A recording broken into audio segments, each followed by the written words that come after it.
Ce podcast, il m'a amené à, en effet, acheter un château, un basket avec Tony Parker, ce qui est un projet à plus de 2 millions d'euros sans même passer par les banques, quoi. On comprenait pas ce qui se passait, pourquoi ils voulaient pas pousser ce podcast, et ils nous ont dit non parce qu'on veut pas que l'équipe marketing de la Poste le sache. Et il y avait des rageux qui disaient ouais mais c'est plus un podcast, c'est de la vidéo, c'est du YouTube, etc. Il lance sa formation, au final c'est un vendeur de rêves parmi tant d'autres. Sur un mois où je fais 60 000 écoutes, je fais 6 000 euros de pré-roll de sponsoring. Ah non, vous allez pas vous aussi vous y mettre, mais en fait derrière on a 150 personnes qui ont pris la formation. Moi mes épisodes qui marchent le mieux c'est comment devenir riche en 5 minutes. Franchement c'est ultra propre.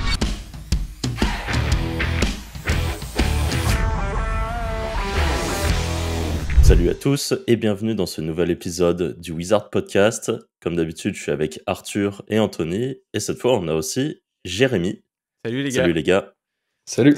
Ça fait hyper plaisir d'être là. D'habitude, j'écoute votre podcast. Vous faites partie des podcasts que j'écoute le plus, je pense, mon petit top 3. Donc ça fait hyper plaisir. Ouais, écoute, Oh, merci cool. d'être là. Merci. Avant de commencer, petit CTA habituel, vous le savez, en description, vous avez un accès à notre formation gratuite sur la vente de liens. La vente de liens, c'est un petit business qui peut devenir un gros business, qui vous permet, notamment quand vous êtes plutôt débutant, de pouvoir faire vos premiers sous sur Internet. Donc voilà, le lien est en description, vous pouvez la récupérer. Et on va pouvoir se lancer. Jérémy, je fais une micro-présentation de toi et puis surtout après, je te laisserai te présenter. Let's go. Mais donc du coup, Jérémy Nabet, tu as je crois, le plus gros podcast en France sur l'immobilier, qui s'appelle Ça fait un bail. Tu as aussi une entreprise qui crée des podcasts. Et justement, on a pas mal de questions par rapport à ça. Est-ce que tu veux te présenter avec... voilà, j'ai sans doute oublié plein de trucs, notamment sur ton parcours. Donc, Ouais, écoute, à toi de jouer. écoute, moi je suis d'origine polonaise du côté de ma mère, portugaise du côté de mon père. Donc j'étais naturellement un peu lié au bâtiment, au BTP. C'était mes jobs étudiants sur le chantier. Et ensuite, j'ai eu la chance d'être un des premiers de la famille à faire des études. Quand j'étais en école de commerce, je rencontre des gens qui ont des parents qui font de l'investissement immobilier avec des vraies méthodes, des vraies optimisations fiscales, etc. Là où mes parents, ils étaient plutôt à aller travailler le soir et le week-end avec des crédits très très courts, avec beaucoup d'efforts mis dans ces opérations. Et ça m'a donné envie de faire pareil. Moi, mon avantage comparatif, c'était clairement mon père qui était dans le bâtiment.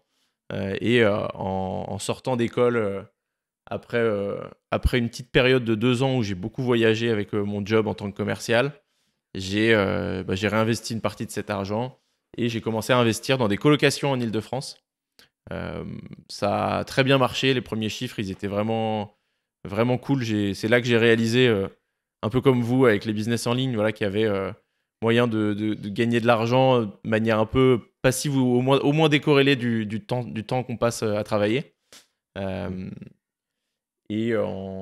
Juste avant le Covid, je me décide du coup à passer à l'échelle, à faire un gros projet immobilier, 24 chambres en co-living. Et je foire complètement le truc. Donc là, je me dis que je suis allé un peu vite, qu'il faut que je repasse sur de la formation.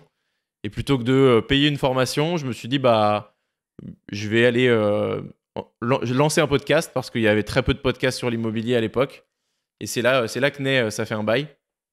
Et aujourd'hui, on a à peu près 165 épisodes avec des investisseurs qui sont les meilleurs investisseurs de France qui passent et qui donnent un peu leur secret, leur secret sauce, leur niche sur le podcast. Et c'est un énorme kiff de faire toutes ces rencontres, d'aller aussi sur des lieux magnifiques parce que les investisseurs immo, ils ont souvent des très beaux lieux. Et voilà, un grand kiff depuis 4 ans maintenant sur ce podcast. Ok, trop bien. Rentrons un peu dans le vif du sujet. Donc, toi, t'as deux, on va dire, t'as plusieurs business, mais en business, tu as donc ton business, ton podcast, Ouais. qui, je suppose, est un business à part entière. Complètement. Je suppose, par exemple, pour savoir, déjà, quand tu l'as commencé, donc tu l'as commencé juste à la sortie du Covid, hein, c'est ça? 2020, ouais. Ça fait 4 ans. Ok. Comment, en 2020, on lance un podcast alors que je suppose que c'était loin d'être ton expertise à l'époque.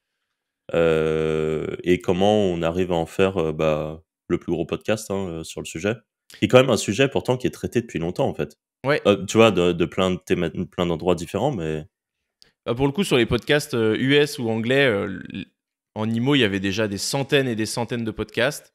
En France, franchement, le meilleur podcast sur le sujet, il avait 23 épisodes et il s'était arrêté. Donc à ce moment-là, il y a une opportunité quand même à aller saisir. Même si il y a quand même 5 ou 6 autres podcasts qui sont bons, qui traînent, il n'y avait pas assez de contenu pour une personne qui aime l'investissement immobilier pour aller se faire 4-5 heures d'écoute de podcast sur l'immobilier dans la semaine. Donc à partir de ce moment-là, je me suis dit, ok, même en dehors du fait de lancer un podcast qui soit meilleur que les autres, il y a quand même de la place. Et pourquoi j'ai lancé ce podcast? En fait, je m'étais décidé à lancer une boîte dans l'audio. Je voulais aider des marques à transformer leurs meilleurs articles de blog en podcast. Donc ça, c'était le concept de base d'Echo Studio, qui est le nom de mon agence de podcast. Donc je contactais des boîtes, des HubSpot, des Legal Start, des boîtes qui avaient des très bons blogs qui tournaient bien. J'allais utiliser vos petits outils SEO pour voir les articles qui avaient les meilleurs trafics, et je les matchais avec des comédiens voix off qui allaient interpréter ces articles pour leur permettre d'avoir des versions audio qu'ils allaient pouvoir rajouter sur la page, mais qu'ils allaient aussi pouvoir faire vivre dans un podcast unique. Et ça, c'était mon idée de base qui n'a pas du tout marché. Tout le monde s'en foutait. J'arrivais à vendre le truc parce que j'étais commercial, et je crois que sur le papier, l'idée, elle n'était pas mauvaise, mais au final, les résultats étaient assez mauvais. Le nombre d'écoutes sur ces épisodes, il n'était pas très bon. Et donc, j'ai rapidement switché quand mes clients ils m'ont demandé oui, mais moi, j'aimerais bien plutôt lancer un podcast d'interview à la Mathieu Stéphanie. Est-ce que tu peux m'aider à faire ça? Donc là, je leur ai répondu, bien sûr. Mais moi, j'avais encore jamais lancé de podcast d'interview. Donc en parallèle, je me suis dit, OK, il faut que j'en lance un pour apprendre à le faire. Et quel est le sujet sur lequel je me sens capable de parler pendant 100 heures sans vraiment me lasser? C'était l'immobilier, et c'est là que je lance Ça fait un bail. Ok.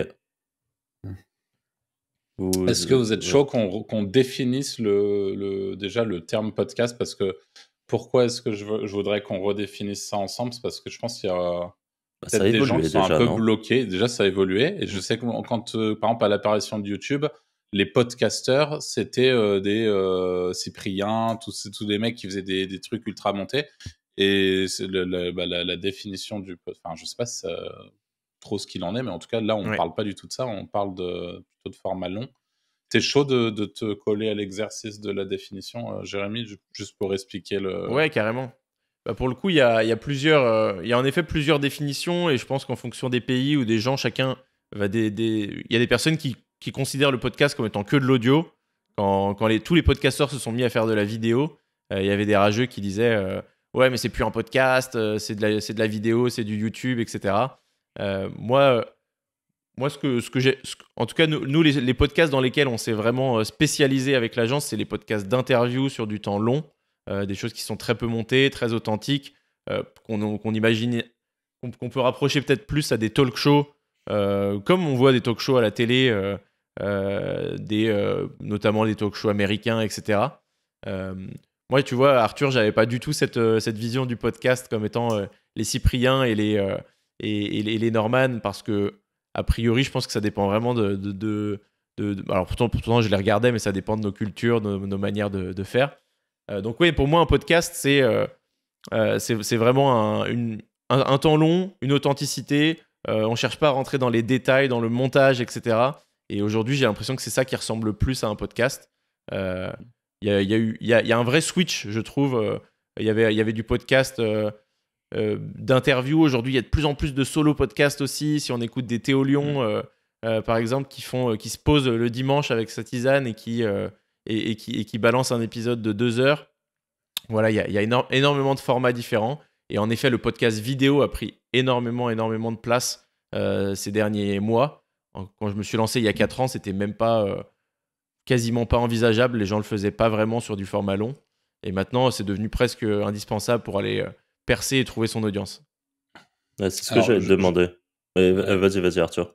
Je pense qu'on avait la même question. Le podcast vidéo, est-ce que, je sais pas si c'est la même que toi, mais est-ce que ça a une importance pour toi aujourd'hui?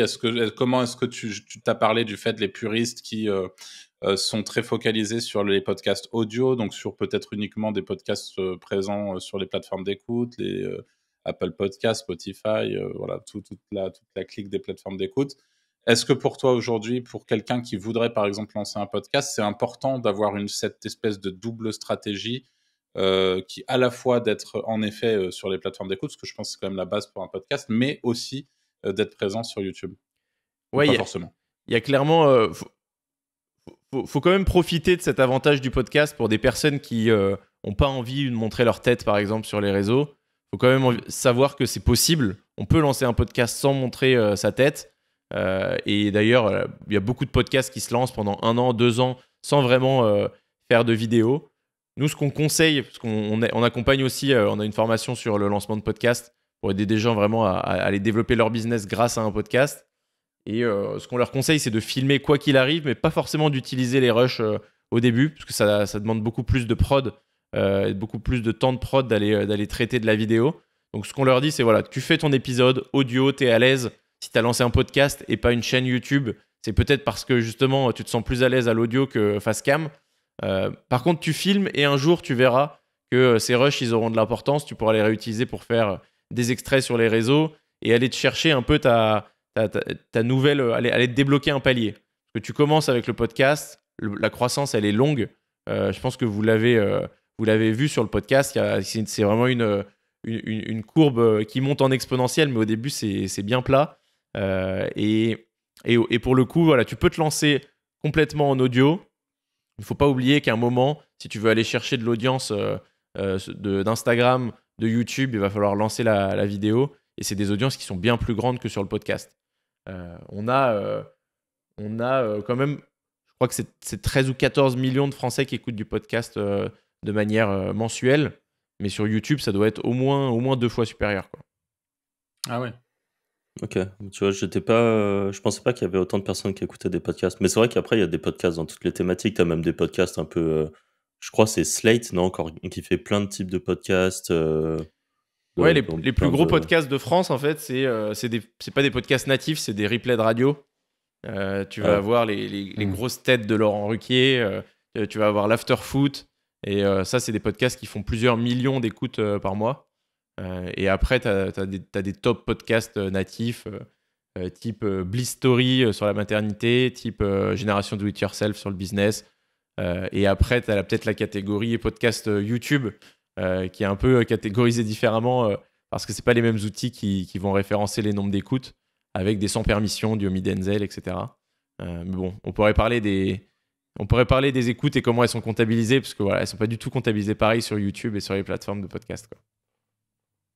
Ah ouais. D'ailleurs, j'ai trouvé que c'est quand même beaucoup plus dur de percer, je trouve, sur un Spotify, enfin sur les plateformes. Tu vois, nous on passe par Ocha pour diffuser un peu partout là. Et je pense que sans YouTube, ça aurait été vraiment galère, hein. Enfin, j'ai du mal à comprendre ceux qui. Mais toi, t'as commencé sans YouTube, on est d'accord? Moi, j'ai commencé sans YouTube et même aujourd'hui, je publie quasiment tous mes épisodes. Je publie pas tous mes épisodes sur YouTube. Ouais, j'ai vu que t'en avais un petit peu, mais c'est vrai que là, ça fait quelques mois que t'en as pas posté, par exemple. Ouais. Alors que tu continues à en poster en format podcast. Exactement. Et comment tu mets un peu cette petite étincelle au début qui fait partir le podcast? Parce que c'est particulièrement dur quand même, je trouve, le démarrage. Bah, pour répondre à ta première question sur YouTube vs les plateformes audio, en effet, déjà, il y a moins de monde sur ces plateformes. C'est une certitude. Sur YouTube, les gens, ils se baladent un peu plus. Tu as un peu plus des touristes qui peuvent tomber sur ta vidéo. Il y a plus de découvrabilité. Alors que quand tu es sur Apple Podcast, Spotify, si tu n'es pas abonné à la chaîne, franchement, c'est très, très rare d'aller te balader sur Apple Podcast pour trouver un nouveau podcast. Ça marche quasiment que par recommandation. Et c'est en train d'évoluer. Le search est en train d'évoluer aussi là-dessus. Demain, quand tu vas taper, je sais pas, fiscalité sur Apple Podcast et que ça va devenir une habitude, tu vas pouvoir tomber sur des épisodes de fiscalité sur mon podcast d'immobilier. mais c'est pas encore très développé. Ça, c'est la première raison. La deuxième raison, c'est que les écoutes, justement, elles sont pas comptabilisées pareil. Et ça dépend des plateformes et tout, mais sur Ocha, ils doivent utiliser ce qu'on appelle la norme ACPM V4, je crois, qui est sortie il y a quelques mois. Et il faut plus de 30 secondes d'écoute pour que ça soit comptabilisé comme une écoute. Là où sur YouTube, je crois que c'est quasiment au play, quoi. C'est à la... C'est 30 aussi. C'est 30 aussi YouTube. Ok. Ouais. Bah, du coup, ça contrecarre mon point, mais mais les normes podcast d'ailleurs, changent beaucoup. C'est ce qui rend, pour la petite anecdote, c'est ce qui rend la publicité assez intéressante sur YouTube, c'est que tu peux être quand tu fais de la pub sur YouTube, tu peux être débité en gros et tu peux payer la vue. Ouais. Et la vue, du coup, c'est 30 secondes de visionnage. Donc, ok, bah, je pensais que c'était moins. Ça fait qu'il y a quand même un certain engagement des gens pour lesquels tu vas payer. Et après, je sais pas si vous le sentez sur votre podcast. Pour la pub. Mais sur l'engagement, des gens qui écoutent est encore plus fort que sur YouTube. Quoi.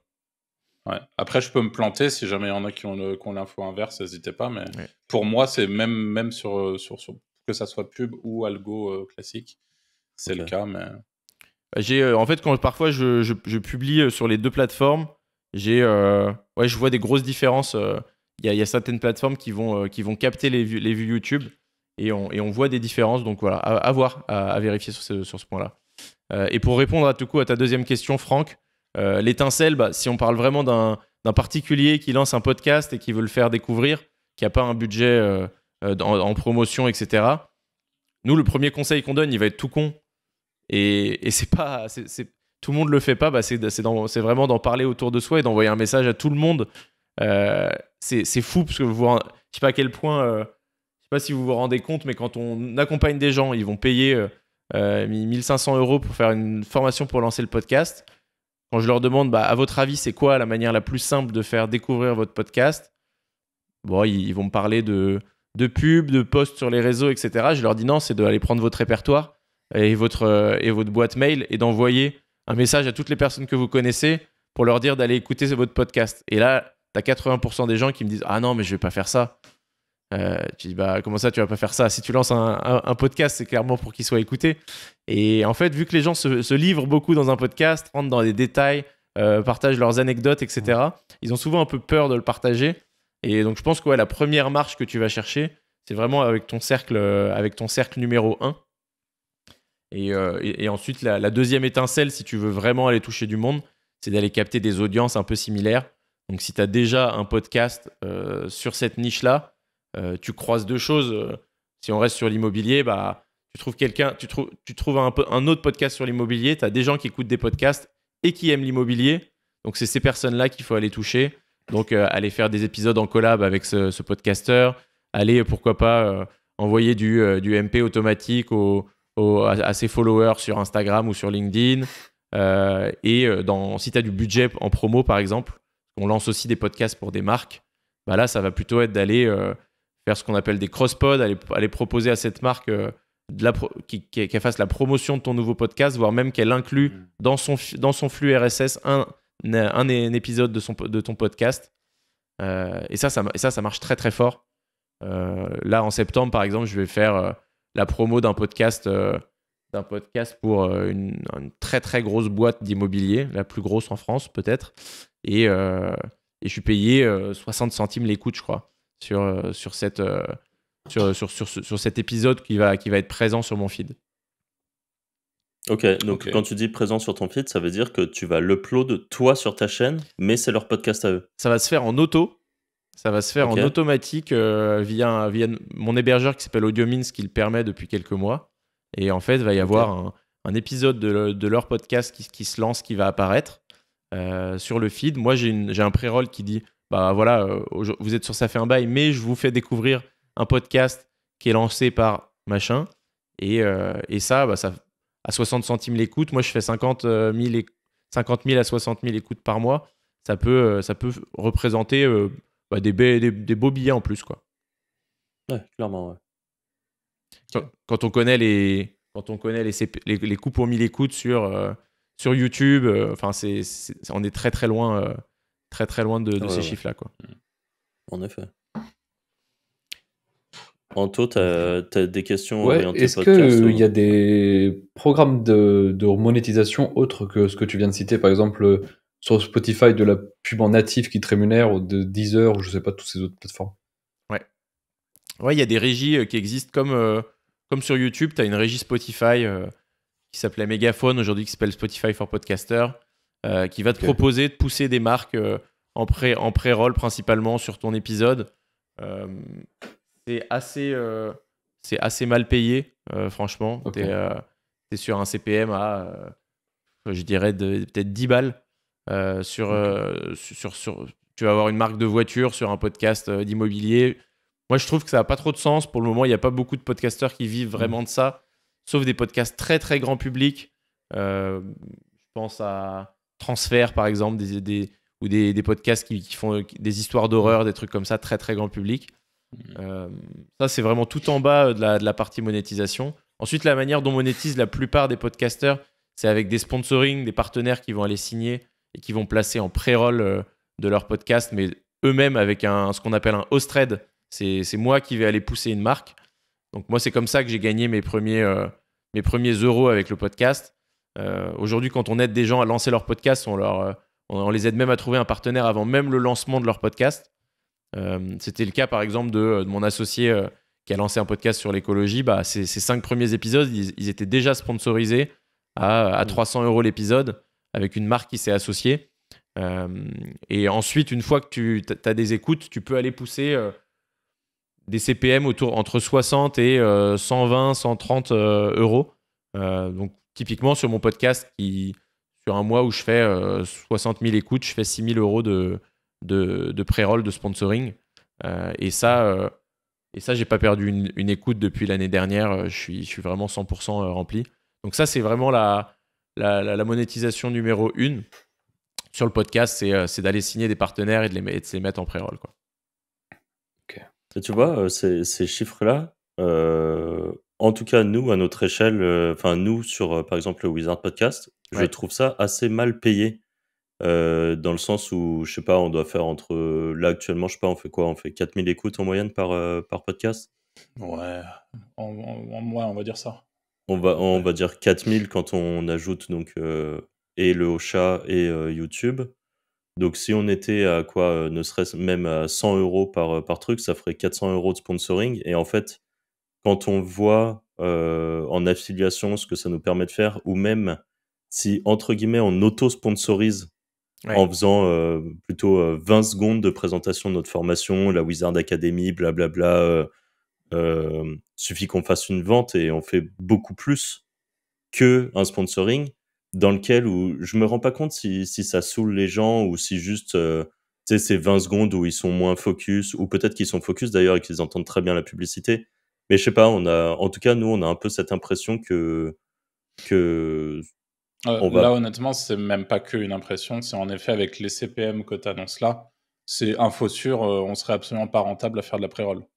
Parce que justement, tu vois, les derniers partenaires, on a été assez transparent au travers d'un live qu'on a fait. Les derniers partenaires dont on a parlé dans le podcast nous ont rapporté dans la semaine, honnêtement, tous plus de 1500 euros, je crois, tu vois. Et ça, c'est sur des revenus partagés. C'est sur ce qu'on appelle du rev share en affiliation. Ça veut dire que c'est des partenariats où on essaie d'avoir une vision long terme et où sans doute on sera toujours rémunéré dans 6 mois, 1 an sur ces partenariats-là. Donc c'est vrai que entre ça ou la vente d'infoproduits, c'est... Ouais, après, j'imagine que c'est... Comme il y a quand même la question qui se pose aussi, qui est assez intéressante de Franck, mais est-ce que ça emmerde les gens? Est-ce que le fait, quand tu as une audience vraiment mainstream, aller pousser un partenariat en affiliation, est-ce que c'est mal vu? Enfin, j'en sais rien, mais j'avoue que dans notre cas... C'est là que votre vision, elle est intéressante, parce que justement, et c'est pour ça que je vous écoute d'ailleurs sur les Wizards, parce que j'ai l'impression qu'on fait des choses qui sont très différentes. Et moi, je suis souvent en train d'aller arrêter votre épisode, aller taper des mots, parce que je comprends rien aux abréviations, au machin, tu vois. Et je viens pas du monde de ce monde du marketing digital et de la file et tout. Et ça me donne énormément envie de développer des sujets à fil, infoproduits sur le podcast. Après, il y a un petit élément qui diffère. Vous connaissez votre nombre d'écoutes par mois si vous cumulez toutes les écoutes sur tous vos épisodes ou pas? Attends, je peux regarder en 2-2. C'est une bonne question. Parce que je regarde sur YouTube vite fait. Parce que pendant que vous regardez, en effet, il y a un nombre d'écoutes par épisode, et quand on connaît le sponsoring YouTube, souvent il y a une marque qui va sponsoriser un épisode. Dans le podcast, c'est assez différent avec nos hébergeurs. On est en mesure de lancer le pré-roll sur tous les épisodes d'un coup.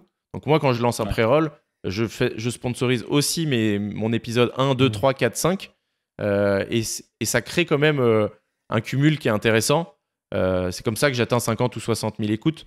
C'est parce qu'en fait, tous mes épisodes aujourd'hui sont écoutés à peu près une vingtaine de fois par jour. 20-30 fois. En général, l'épisode, il pique à 1500 écoutes sur le premier jour. Après, il descend un peu à 1500 et il va finir par stagner à 20 ou 30 écoutes par jour.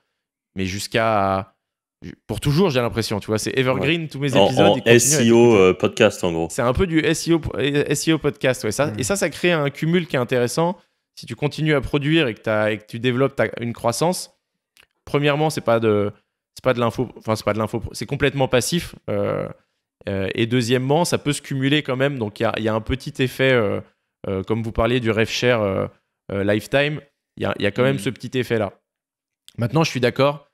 Si j'avais de la file ou si je lançais une formation, si je voulais gagner 1 million d'euros, je lancerais une formation pour faire de l'investissement immobilier. Sauf que tout le monde l'a déjà fait. Et moi, mon positionnement aujourd'hui, c'est je suis le gars qui te donne des conseils en IMO et qui a rien à gagner, qui a rien à te vendre, tu vois.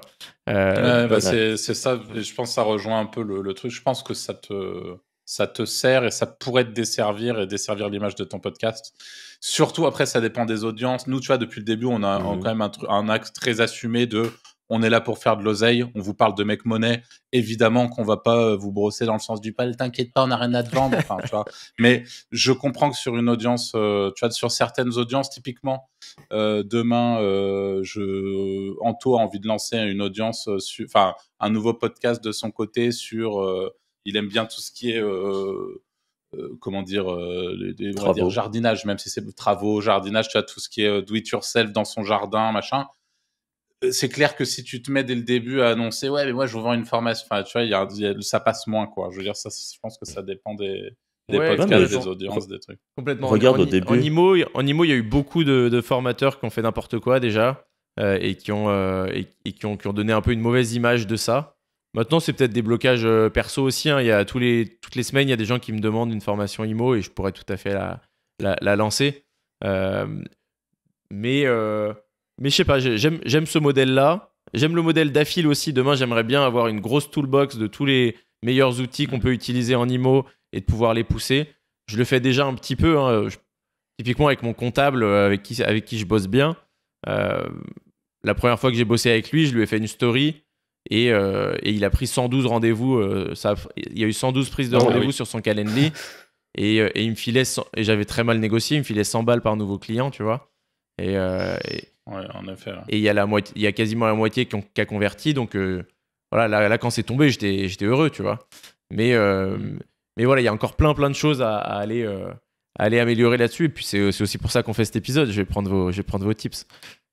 Mais juste, je rebondis sur un truc parce que Arthur, tu dis, nous, on a toujours été transparent sur le fait de faire de l'oseille et tout, ce qui est totalement vrai. Enfin, non, sur le fait de faire du make money et donc de vouloir aller chercher de l'oseille aussi au travers de ce podcast, quoi. Ouais, mais au début, quand on a lancé le podcast, honnêtement, on n'avait pas forcément l'idée de faire la formation. En fait, pour moi, on s'était dit on monétisera, mais on savait pas comment. Oui, c'est vrai. Et on a lancé, on a tourné pendant peut-être au bout de 6. En fait, ce qui nous a fait faire la formation, c'est quand même à la fois des gens qui disaient est-ce que vous allez faire une formation ou est-ce qu'on peut vous prendre des coachings ou des consultings. Donc à force, on s'est dit bon, il y a peut-être un marché pour faire de la formation, alors qu'il y en a plein des formations. Et accessoirement, parce qu'au début, à chaque fois, on venait nous voir en disant du coup, vous pensez quoi de la formation de telle personne ou telle personne ou telle personne? Et à force, évidemment, ça trigger. Tu te dis autant mettre en avant ma propre formation. Mais quand on a lancé le podcast, on n'avait pas du tout cette volonté de monétiser avec une formation. Même, on avait exactement comme toi ce côté, on n'a rien à vendre en fait. On est là, on donne des tips et on n'a rien à vendre. Donc, c'est, je pense, qui a participé en tout cas au début au lancement. Ouais, c'est vrai. Ouais. Et quand on a fait la formation, je pense que peut-être ça en a saoulé parce qu'il y en a qui nous avaient... Moi, j'ai reçu 1 ou 2 messages en mode ah non, vous n'allez pas vous aussi vous y mettre. Mais en fait, derrière, on a 150 personnes qui ont pris la formation. Donc, au pire, s'il y a des gens pas contents, bah, ils écoutent plus, tu vois, ils vont écouter autre chose et puis c'est la vie. Et tu as quand même des gens qui apprécient le fait qu'il y ait une formation et dans tous les cas, à la fois, on nous demandait la formation ou alors on nous demandait quelle formation d'autres personnes Ouais. allaient acheter. Donc, tu vois, ça se trouve, toi, c'est un peu pareil. C'est Ça se très trouve, tu as récurrent, des ouais. gens qui t'écoutent et en fait, ils vont acheter la formation de Yann Darwin, toi, Ouais, ou c'est très de récurrent. En plus, je les Christopher ai Van tous Gogh, reçus. ou je sais pas. Les formateurs, je les ai tous reçus en plus parce que trouver des gens qui investissent dans l'immobilier, c'est sur le principe, c'est pas facile. En fait, tu commences par ceux qui en parlent sur les réseaux et ceux qui en parlent sur les Ouais. réseaux, ils ont souvent une formation à te vendre. Donc, j'ai eu les Christopher Van Gogh, les Yann Darwin, tous les meilleurs sur le sujet qui gagnent beaucoup, beaucoup d'argent avec la formation, hein, clairement. Et aujourd'hui, je dois avoir 100 messages dans mes DM de personnes qui me disent oui, je cherche à prendre une formation, je sais pas laquelle choisir, tu vois. Et ça te donne pas envie d'aller en faire une? Si ça me donne envie, mais j'ai encore ce truc, j'ai encore ce blocage sur cette partie-là, un peu cette peur de faire, de plus être aussi crédible une fois que j'aurai la formation, tu vois. Mais elle est probablement irrationnelle. Tu Ouais, fais je de pense, hein. l'affiliation un peu justement pour ces formateurs, toi on te demande des conseils directement, quand tu leur dis va sur celle-ci, tu t'es affilié ou pas du tout? La seule chose que je fais, c'est quand j'ai un invité qui vient, et je le fais pas systématiquement, mais je peux lui proposer de mettre un lien vers sa formation dans la description et du coup de prendre un cut sur la vente. Mais c'est assez. Mais je vais jamais la pousser parce qu'en fait, j'ai essayé de le faire. Ça demande quand même un travail énorme d'aller suivre le programme de la personne, voir si le programme il est qualitatif, voir s'il est meilleur que les autres.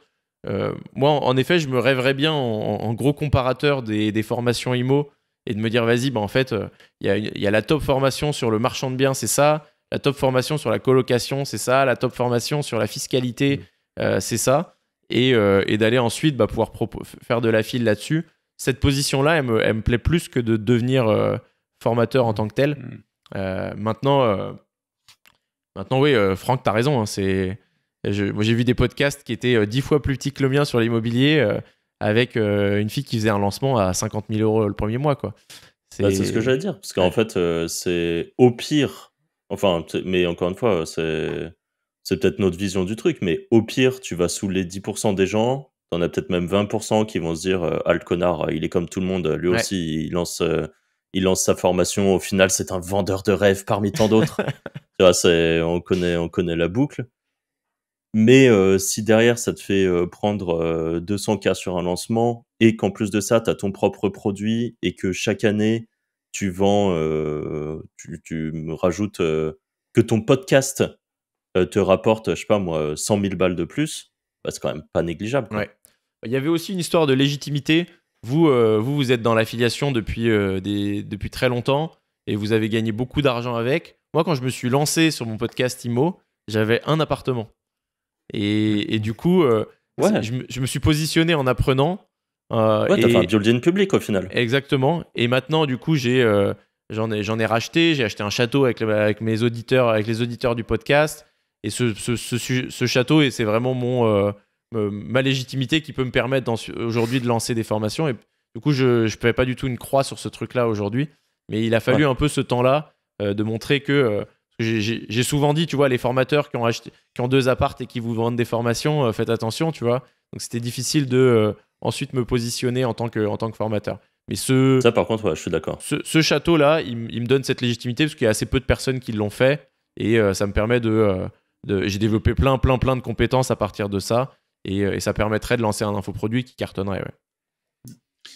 Alors juste si on peut te donner un conseil, je pense, tu vois, si à l'avenir tu refais par exemple de l'affiliation pour un infopreneur ou le truc le plus important, et nous on s'en rend vraiment compte là, c'est de mettre en avant, alors le lien oui, ok, en description, mais surtout un code promo. Parce qu'en fait, là, même si c'est un petit avantage promotionnel et que tu négocies bien avec la personne, que ton tracking passe aussi par le code promo.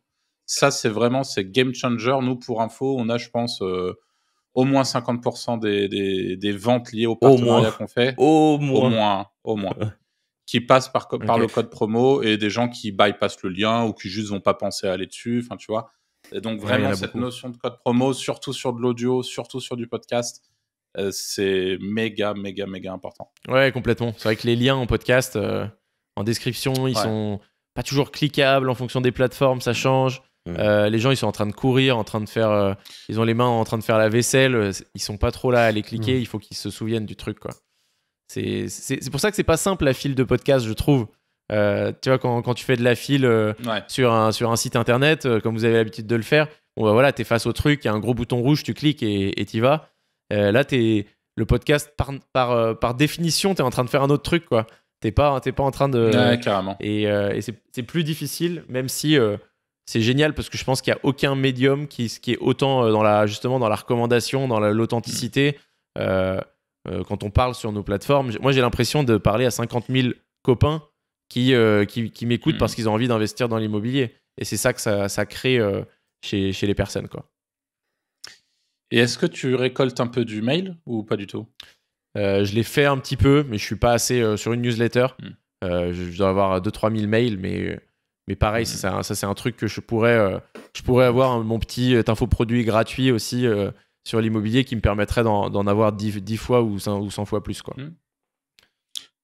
Carrément, ou juste même d'ailleurs, peut-être dans un premier temps, encore une fois, si tu n'as pas nécessairement d'idée ou que tu veux commencer plus soft, mais juste tu vas t'engager sur une newsletter toutes les 2 semaines ou toutes les semaines, tu vois, par exemple, et juste l'annoncer dans le podcast sur 3-4 épisodes, voir un petit peu tu vois, il y a juste des gens qui vont être intéressés d'avoir de tes nouvelles à toi. Ouais. Et pourquoi je te dis ça ? Parce que pour le coup, tu vois, sur toute la partie affiliation, tu as aussi ce truc qui est assez fort, je trouve, avec le podcast il y a un épisode sponsorisé, on parle d'un partenaire, etc. Il y a un code promo, et dans le mail, tu vois, de la newsletter qui arrive quelques jours après, on relance sur le fait qu'on aille parler de ce... Et ça, c'est pareil, c'est vachement... On voit directement l'impact, parce qu'en fait, les gens, on en a entendu parler, comme tu dis, ils sont en train de courir, ils sont en voiture, ils sont pas en train de... Tu vois, ils sont pas dispo, quoi. Mais ils disent, il faut que je le fasse. Et en fait, juste, tu leur rappelles d'aller voir, et voilà. Donc ça aussi, c'est assez cool. Oui, et vous, les gars, je suis en braquage de votre podcast, mais c'est quoi votre expérience avec l'immobilier ? Alors, si tu veux, très bonne question. Moi, je voulais qu'on en parle, mais plutôt après, mais on peut en parler. Mais moi, j'aime pas du tout. Globalement, moi, c'est 50-50. J'aime bien en RP, j'aime pas en locatif. Ouais, voilà. Anto, il a plus le profil, tu es achat d'RP, il fait les travaux, il rénove, il fait un truc de zinzin, et potentiellement, il prend des profits sur les... Enfin, dans l'idée, c'est plus comme ça que je te verrais, en tout cas, Anto. Et moi, j'ai essayé. J'ai acheté un appart à Budapest il y a quelques années. Ça a été une catastrophe. C'est dommage, parce que c'est pas mal Budapest il y a quelques années. Bien fait entuber. Ouais, mais c'est... bref. Je te passe les détails, mais en gros, c'était sous agence de gestion, et c'était un peu ça le problème, on va dire. Voilà, donc du coup, j'ai revendu. J'ai pas perdu trop de plumes dedans, mais c'était pas une expérience très agréable non plus. Cependant, là, tu vois, avec une vision aujourd'hui qui est un peu plus, finalement un peu plus en France, en tout cas pour le moment, avec mon entreprise ici, etc. Je pense que je vais pas tarder à tenter de faire le classique levier. Mais le problème, c'est que, et ça fait aussi partie des questions que je voulais te poser, c'est que pour le coup, moi, je suis intéressé je suis intéressé par le levier, je suis intéressé par faire de l'IMO, mais dans l'idée, je veux pas m'en occuper. Tu vois, ça m'intéresse pas au-delà de ça. Je veux pas gérer toutes les merdes. Grosso modo, je veux un truc je sais pas quels sont les pourcentages corrects, on va dire, sur de l'investissement IMO, mais je veux pouvoir lever des sous avec la banque parce que je fais du chiffre avec ma boîte, investir en IMO autant que possible, quoi, en gros. Mais après, avec quel modèle, comment, quel truc, ça, c'est pas mon truc. Donc pour le moment, j'ai pas encore mis le nez dedans. Je le ferai à l'avenir. Mais dans l'idée, en tout cas, c'est absolument pas un truc qui me passionne plus que ça. C'est juste, à mon sens, en effet, un bon moyen d'investir, en tout cas, une partie de mes sous. Et donc, je vais sans doute me repencher très sérieusement sur la question. Cool. Mais voilà. Arthur va se relancer dans une aventure IMO. Ouais, c'est fort possible. Trop hâte d'avoir les histoires du locataire qui a posé sa poêle brûlante sur le plateau en bois.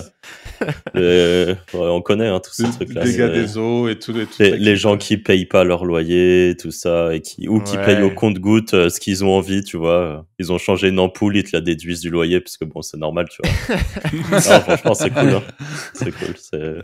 Ça donne envie. Il y a les cautions qui sont là pour ça, mais non, en effet, il y a des possibilités de faire du clé en main avec des boîtes.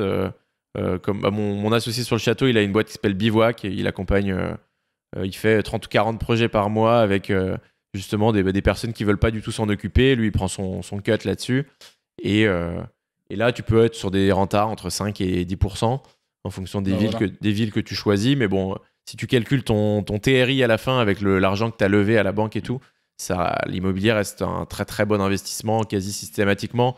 Sauf si tu te fais avoir par des Pinel et des trucs un peu chiants. Et sur le reste, tout se gère. En effet, c'est beaucoup de problèmes à gérer l'immobilier, mais tout se gère, tout s'automatise avec des petites équipes de freelance. Si tu as ton bon bricoleur à côté et ta femme de ménage qui peut te faire des entrées et sorties, en fait, tu peux rendre le truc un peu automatique. Alors, ça veut dire que toi, tu conseillerais quand même toujours d'être sur de la location courte durée? Non, mais même si t'es sur de la longue durée, avoir à côté de ton appartement 2 personnes, une personne qui fait le ménage et qui fait des états des lieux d'entrée et de sortie, puisque même si tu es en longue durée, tous les 1 an, 2 ans, 3 ans, tu peux avoir des changements, et une personne qui sache bricoler et venir réparer, en effet, aller revisser une ampoule parce que ton locataire il sait pas faire, ou aller réparer un lave-vaisselle qui fuit, c'est ça qui te fait gagner quand même, gagner pas mal de temps. Et après, non, alors je conseille quand même la courte durée. Moi, ce que j'aime beaucoup, et j'en parle beaucoup dans le podcast, c'est ce que j'appelle l'immobilier actif. C'est ce que tu n'as pas du tout envie de faire, Arthur. J'imagine c'est le plus rentable, quoi. C'est toujours pareil. Quand tu mets le nez dedans, c'est... Exactement. Et quand tu peux apporter du rendement entrepreneurial dans ton projet immobilier, tu vois. Si typiquement, vous êtes podcasteur, demain vous achetez une cave à Paris, vous mettez du matos de podcast et vous permettez à des gens de venir enregistrer un podcast. Tu peux louer 100 € de l'heure à Paris pour un truc comme ça, pour une cave que tu vas louer, même si tu l'achètes pas, tu la loues 2000 €, et après chaque personne qui vient te paye 200 ou 300 balles par épisode, donc ça va très très vite à rentabiliser. Par contre, c'était ma question d'ailleurs, est-ce que tu comptes partir sur ce business model là par la suite avec ton truc de podcast? Ça a été un sujet. Moi aujourd'hui j'ai la formation pour lancer des podcasts, j'ai l'agence où j'aide des marques à lancer le podcast. Et pour le coup, on a un studio à La Défense où il y a des marques qui viennent quand même, qui enregistrent, etc. Mais on n'a pas vraiment fait encore d'IMO podcast en tant que tel. On visite des péniches en ce moment pour se faire un studio sur l'eau à Paris et pouvoir le louer sur un truc un peu atypique. Donc c'est dans les plans, en effet, d'avoir un studio un peu sympa à louer sur la stratégie que je viens de donner. Et ça marche très bien. Par contre, il faut vraiment être différenciant parce que tout le monde a senti le truc arriver. Et dans toutes les grandes villes d'Europe, il est en train d'avoir des dizaines de studios de podcasts qui émergent. Et ils ne seront pas tous pleins, clairement, parce que c'est pas non plus un marché énorme, quoi. C'est une micro-niche. Mais c'est chouette, les micro-niches, tu vois, parce que c'est là vraiment que tu peux aller... c'est comme sur Internet. Hein. C'est là que tu peux vraiment aller chercher... Des très très grosses rentas, on parle de 50% de renta, quoi. On n'est plus sur des rentas d'immobilier, quoi. Ouais, clairement. Moi j'avais juste d'ailleurs on a dit qu'on regarderait les chiffres du podcast du Wizard Podcast, mais on n'a pas. Oui, c'est vrai, on n'a pas fait le bilan. Ouais. T'as combien toi sur YouTube? Ouais. Sur YouTube, c'est un peu faussé parce que dernièrement on a fait de la pub et tout, donc mais on va dire qu'on est environ à 25-27 000 mensuels sur YouTube. La pub, je crois qu'elle a fait 8000 vues, donc on l'a vu 8000, non? Ouais, c'est ça. En gros, c'est 35 000 que sur ce que je vois, donc c'est à peu près ça, dans l'idée. Et du coup, on fait, sur les 30 derniers jours, on fait 4500 vues 4500 écoutes, toutes plateformes confondues. Donc on fait 30 000. Donc hors YouTube, donc on fait un peu moins de 30 000 écoutes mensuelles, on va dire. Ouais, et moi, je suis tellement de la vieille époque du podcast que quand je vous donne mes écoutes, je parle même pas de YouTube, tu vois. Alors que nous, c'est notre gros. Tu vois, la grosse majorité de nos écoutes sont sur YouTube. Ouais, c'est trop bien. Vous avez lancé YouTube dès le début, vous? Ouais. Trop bien. Et puis, c'est ce qui se rapproche le plus du SEO aussi. Tu vois, on a pu expérimenter certaines choses. Il y a certains épisodes, on sait pertinemment qu'ils vont faire des vues de manière organique, justement. Ouais. Là où pour le coup, en tout cas, je sais pas si Franck ou Anto, vous avez un peu essayé de comprendre, mais sur la partie Spotify, Ocha et compagnie, c'est en mode, je comprends rien, quoi. Tu vois, je sais que c'est publié. Je sais que ça fait un peu de vues, mais alors comment les gens nous découvrent, comment machin, j'avoue que j'ai pas encore trop creusé le sujet, quoi. Eh ben tiens, je veux bien qu'on en parle. Est-ce que parce qu'en fait, Arthur, pour info, en fait, on rank sur. J'ai pas de vision. Sur Spotify, c'est sûr, parce que la dernière fois, j'avais tapé affiliation, on est premier, par exemple. Voilà. Ouais, voilà. Nous, là, par exemple, sur les 30 derniers jours. Ah non, putain, c'est pas ici. Bon, je sais plus, j'avais vu un truc, mais on a des podcasts qu'on a fait il y a longtemps, qui sont dans nos podcasts, qui sont écoutés régulièrement, quoi. Mais pareil, c'est pas grand-chose, hein. C'est peut-être 10 écoutes par jour. Mais c'est vrai que tu marques affiliation, tu marques netlinking sur Spotify, on ressort bien. Tu marques des mots-clés comme ça et on ressort. Et justement, c'était une question que j'avais pour toi, Jérémy. Est-ce que tu as un peu une idée de comment fonctionne ce SEO sur les plateformes? Parce que moi, je te donne juste la vision que moi j'ai remarqué. C'est que ça fonctionne exactement comme les EMD. J'ai l'impression que ce qui fait que tu es mis en avant, c'est juste le titre de ton podcast. Et que ça régit. Tu parles du titre de l'épisode. Hein. En gros, les deux. Ouais. Le titre de ton podcast, si tu t'appelles Podcast SEO, quelqu'un qui va taper Podcast SEO, il va te trouver en tant que ton podcast mère, on va dire. Et après, chaque podcast, donc le titre de chaque podcast, est à lui-même un mini EMD. Donc, je sais pas, tu vois, nous, si notre titre, ça va être affiliation, 2 points, comment gagner de l'argent avec l'affiliation, par exemple. Quelqu'un qui va taper affiliation, il y a de fortes chances qu'il trouve notre podcast, alors que si on avait mis un titre un peu putaclic comme sur YouTube, où on aurait dit la méthode, l'incroyable méthode pour gagner de l'argent en touchant des commissions, et quelqu'un marque affiliation, il trouve jamais notre podcast, même si on dit le terme affiliation 150 fois dans le podcast. Ouais. C'est une question intéressante. Pour le coup, sur les plateformes, je pense que le SEO est un peu moins important que dans les plateformes audio que sur YouTube ou autre, parce qu'il y a quand même très peu de découvrabilité, et les gens qui vont écouter ton podcast sur les plateformes, c'est en grande majorité des gens qui sont abonnés au podcast. Donc là, le titre joue énormément, parce que c'est à quel point il est putaclic et la personne a envie d'aller écouter le contenu. Moi, mes épisodes qui marchent le mieux, c'est comment devenir riche en 5 minutes, clairement. Et j'essaye de pas trop faire ça, mais c'est toujours tentant sur un épisode d'aller être un peu dans ce langage-là. Maintenant, il y a des petites choses quand même. Donc, il y a le titre de l'épisode qui compte, il y a le titre du podcast. En effet, moi, ça fait un bail podcast immobilier dans le titre, et je pense que ça aide. Il y a une autre chose qui compte, et c'est assez étonnant. Moi, la majorité de mes écoutes sont sur Apple Podcast. Je crois que j'ai quasiment 50% de mes écoutes qui sont sur Apple Podcast. Peut-être ensuite 35% sur Spotify, et les autres plateformes se ramassent les miettes. Et il y a un truc sur lequel Apple va pas déroger, c'est la qualité de la vignette.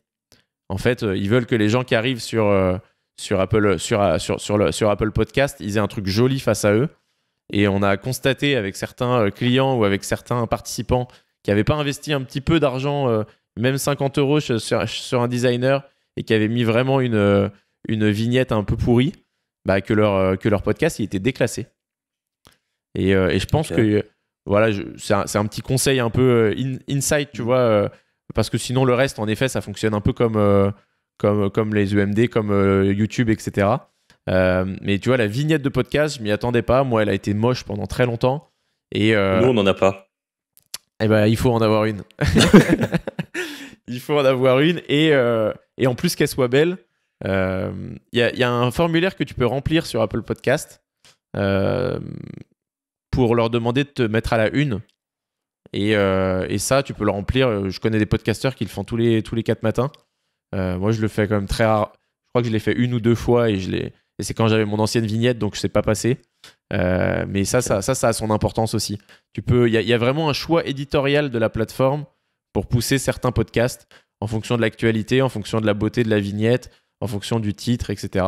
Voilà. Et plus ça que de la recherche, parce que de toute façon, je suis pas sûr que ça soit encore dans les habitudes des gens, dans les habitudes des gens d'aller taper, je sais pas, des questions comme ils peuvent taper sur YouTube ou sur Google ou sur TikTok même de plus en plus, quoi. Ouais, moi je l'ai fait, mais c'est vrai que c'est extrêmement rare. Ouais. Et il y a encore plein de monde qui n'écoute pas de podcast. On est sur une croissance encore. C'est aussi ça l'avantage, c'est que sur ces plateformes-là, en temps de Covid et tout, on a eu des 50 à 100% de croissance par an. Mais là, on est encore sur des très très bons chiffres. Avec, moi, là, je vois la génération de mes parents qui ont entre 50 et 60 ans aller commencer à écouter des podcasts. Et ça, c'était pas du tout le cas, quoi. Quand on le voit sur tous les réseaux, ils se sont mis à Facebook, ensuite ils se sont mis à Instagram, et là j'ai l'impression qu'ils se mettent au podcast, quoi.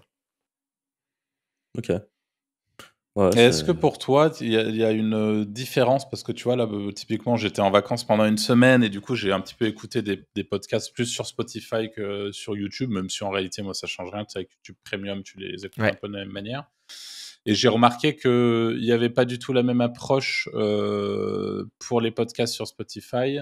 C'est-à-dire que nous, par exemple, vu qu'on est sur YouTube, nous, c'est très dans le teasing au début, pendant 30 secondes, 40 secondes, de ce qui va se passer dans l'épisode, des temps forts, etc.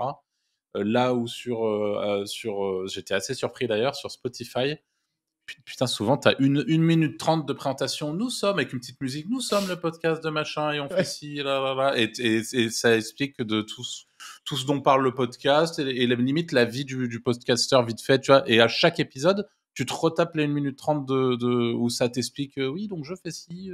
Et bon, pourquoi pas. Mais est-ce que justement, ça fait partie des trucs un peu importants?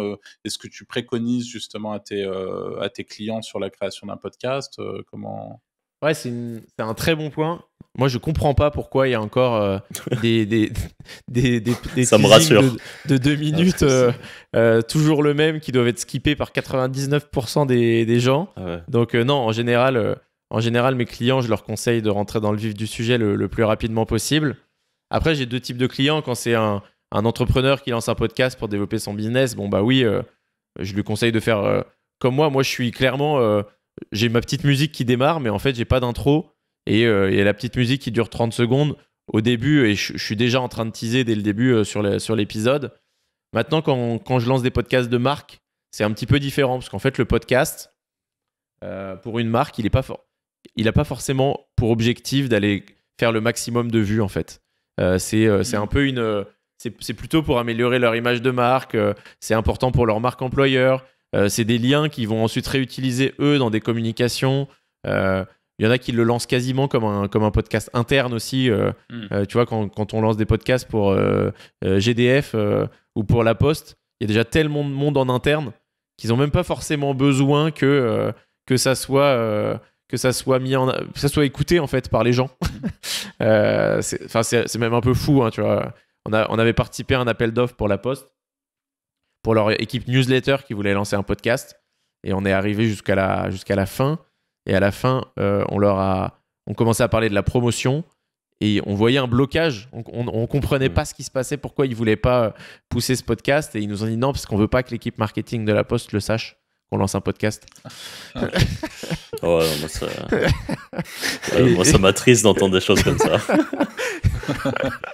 Et du coup, on a tout de suite coupé court, arrêté de travailler sur ce projet parce qu'on a compris que ça irait nulle part. Mais donc oui, pour expliquer qu'il y a quand même certains podcasts qui sont là plus pour de l'image de marque, comme on peut le voir à la télé, tu vois, avec je sais pas, quand tu es sur Quotidien de Yann Barthès, tu arrives sur une nouvelle chronique, tu as un petit jingle qui est bien foutu, qui est machin, parce que ça crée un petit peu l'image de marque de ton podcast. Donc je dirais qu'il faut quand même un peu balancer entre ces deux trucs-là, créer des petits des petits trucs qui vont faire que créer des habitudes chez ton auditeur, il entend un peu la même musique, il entend un petit peu la même présentation ou des choses similaires.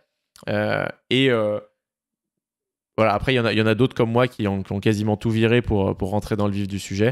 Mais oui, je suis d'accord avec toi, Arthur, c'est beaucoup trop long. Arrêtez de faire ça, les podcasteurs qui nous écoutent. Mais je pense que c'est quand même très historique, en fait.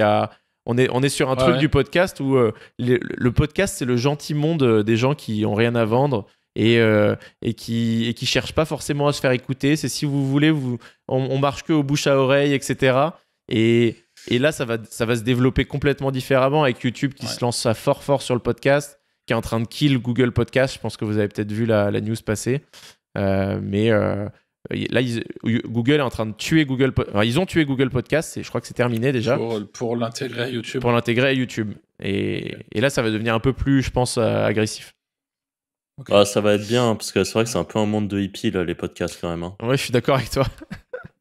Mais il y a quand même ce truc où je pense que sans être dans le cliché il faut 1 minute 30 pour te présenter, moi je sais que c'est quelque chose que j'essaye de faire un peu au début des podcasts que j'introduis, parce que je trouve que ça reste important, même tu vois, il faut que ça soit court, mais que la personne qui arrive sache où il est, parce qu'il est quand même parti pour 2 heures avec toi, sache où il est, sache ce que tu fais, sache à quel rythme tu le fais.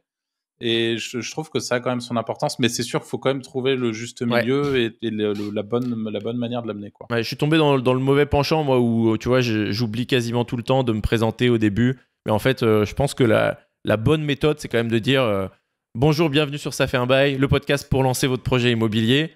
C'est Jérémy et on va démarrer, machin, tu vois. Je pense, ouais. Parce que sinon, en effet, voire même c'est Jérémy, je fais de l'IMO depuis 4 ans, j'ai acheté un château. Et je devrais en effet même en faire un petit peu plus. Ouais. C'est vrai qu'Arthur, tu le fais, et d'ailleurs, à chaque fois, je me dis c'est une bonne idée, et moi, à chaque fois que je fais une intro, j'y pense pas, alors que je pourrais juste dire ça fait 10 ans qu'on fait de l'affiliation. Exactement. Ça prend juste 3 mots en plus, mais au moins, ça met une espèce de comment on peut dire, de légitimité, preuve sociale, preuve sociale, ouais, exactement. Parce qu'en fait, c'est vrai que tu vois, quelqu'un qui nous écoute, ça a dû arriver plein de fois, mais des gens qui disent mais en fait, ils sont qui pour que j'entende ce qu'ils sont en train de dire? Qui sont ces connards? Et en fait, la réalité, c'est que on a tous un peu d'expérience, de trucs, de background. Alors, il y a des sujets où c'est moins le cas, mais enfin, oui, c'est quand même important de savoir qui est en train de parler aussi. Donc, ouais, non, c'est intéressant en tout cas comme. Anto, est-ce que tu as une question? Ouais, est-ce que t'es tout seul à gérer tout ce que tu fais là pour le moment? J'ai eu des équipes et comme vous, j'ai arrêté. Ça alors. Aujourd'hui, j'ai une alternante. Okay. On a sur l'agence, il y a mon associé Xavier qui a un podcast sur l'écologie qui s'appelle The Big Shift. Moi qui ai un podcast sur l'IMO, ça fait un bail. Et on a une alternante qui gère l'ensemble du montage audio et vidéo pour ces 2 podcasts. Et ensuite, tout le reste de nos business, on gère avec des équipes de freelance qui sont souvent nos anciens employés ou alternants qu'on embauche aujourd'hui en freelance. Ok. Qui est plutôt d'ailleurs un bon format, je trouve, démarrer en alternance en France parce que tu as plein d'avantages, tu peux former la personne, etc. Et si tu l'as vraiment fait kiffer sur le sujet, etc., nous, on a beaucoup d'alternants qui ont ensuite lancé leur podcast et qui en vivent même aujourd'hui, c'est hyper plaisant. Et qui, du coup, se créent un petit revenu complémentaire en faisant des montages pour nos clients, etc. Et ça représente combien de freelance en tout? On en a 5 ou 6 qui bossent avec nous. L'agence, c'est pas non plus un très très gros business. Hein. On doit faire 10-15 000 euros par mois sur l'agence. Mais par contre, on fait de moins en moins de choses nous-mêmes. Moi, je gère vraiment la partie créa du début, où je vais conseiller la boîte sur comment lancer, quel est le format du podcast. Est-ce qu'il faut... quelle est la fréquence? Est-ce que justement on fait un solo podcast ou des interviews et quelles sont les méthodes pour se lancer un peu coaching? Et ensuite, on passe sur une phase de prod qui est gérée par mon associé. Et cette phase de prod, toute la prod est faite par des freelances, quoi. Ok. Est-ce que tu penses que... Alors ça, pareil. Je pense qu'il y a plusieurs écoles dans les podcasts et je suis assez chaud d'avoir vos points de vue d'ailleurs là-dessus. Il y a des gens qui scriptent intégralement leur podcast. Et avant qu'on crache trop sur les gens qui scriptent, je le dis, ma copine, c'est le cas, elle a un petit podcast, elle scripte et ça marche plutôt bien. Donc tout est vraiment entièrement scripté. En fait, tu parlais tout à l'heure du concept de... t'as un article de blog assez complet et en fait, tu le lis. Ouais. Alors, elle a une manière d'écrire qui fait que ça passe plutôt bien en podcast. C'est pas juste un... Enfin bref, mais en tout cas, c'est plutôt sa stratégie en tout cas de tout scripter. Moi, je pense qu'au contraire, ce qui fait le côté spontané et plutôt chouette et qui va m'intéresser dans un podcast, c'est que ça ne soit pas scripté. Et autre question, c'est que pensez-vous des mini-podcasts? Que ça existe aussi. Il y en a sur des mini-sujets, par exemple sur Spotify. Je sais que j'ai rencontré un consultant SEO il y a peut-être un an ou deux qui m'a dit c'est cool ce que vous faites. Mais alors moi, j'ai aussi mon petit podcast. Et lui, tu vois, il parlait d'une petite problématique et ça durait 3 minutes 30. Mais voilà, c'était sous format audio en podcast. Et d'après ce qu'il me disait, ça lui rapportait aussi un petit peu de clients et tout. Donc, beaucoup de questions. Mais Jérôme, si tu veux commencer, du coup, sur la partie script ou pas script, ce que tu penses de ça? Est-ce que tu as déjà vu des podcasts scriptés qui fonctionnent? Et écoute, c'est une bonne question là-dessus. Les clients, plus mes clients me demandent des épisodes courts, plus je leur fais payer cher. Parce que, en fait, plus c'est court, plus il faut que ça soit intense et scripté. Et il y a beaucoup plus de travail. Finalement, c'est contre-intuitif, mais un épisode d'1h30, comme on est en train de faire aujourd'hui, le temps de préparation de votre côté comme du nôtre, il a été très faible. Et on connaît nos sujets, on en parle, et l'auditeur, il est là comme une petite souris dans la pièce à profiter de cette discussion, et ça s'arrête là. Il y en a qui poussent encore, hein. Mathieu Stéphanie sur Génération Do It Yourself, il va pisser ou faire un café, et il laisse son invité discuter, il va même pas cut, tu vois. Et donc, okay. Moi j'aime cette authenticité, ce temps long. Après, il y a des podcasts scriptés qui... mais il y en a assez peu qui fonctionnent bien parce qu'en fait, c'est le business model d'un podcast scripté, il est trop compliqué, quoi. Ça prend trop de temps, ça demande plus de montage. Moi, j'écoute un podcast qui s'appelle Business War ou Guerre de business en français. Qui est très cool d'ailleurs. Franchement, c'est hyper bien fait. Ça mérite vraiment d'être écouté. Mais combien de personnes bossent là-dedans? C'est une série Netflix, le truc, quoi. Parce que pour l'écouter aussi, j'ose pas imaginer les gens qui scriptent. En fait, c'est une espèce de pièce de théâtre un peu que t'écouterais, on va dire, ou un film ou une série Netflix, exactement comme tu dis. Il y a le scripteur, le monteur, celui qui rajoute les sons en fond, celui qui... Enfin, je sais pas, ils doivent être 10 à le faire, ce podcast. Ouais, au moins, je pense. Au moins, en plus, il est traduit en plusieurs langues, parce que c'est un podcast américain initialement. Mais après, c'est là quand même qu'on voit que ce travail, il paye. Tu vois, si tu lances un podcast et qu'il a la qualité suffisante pour être exporté à l'international, c'est chouette aussi. Mais ça devient un projet créatif, tu vois. Ça devient vraiment un projet créatif, et c'est plus du partage de connaissances ou un divertissement classique. Donc ouais, moi, le script...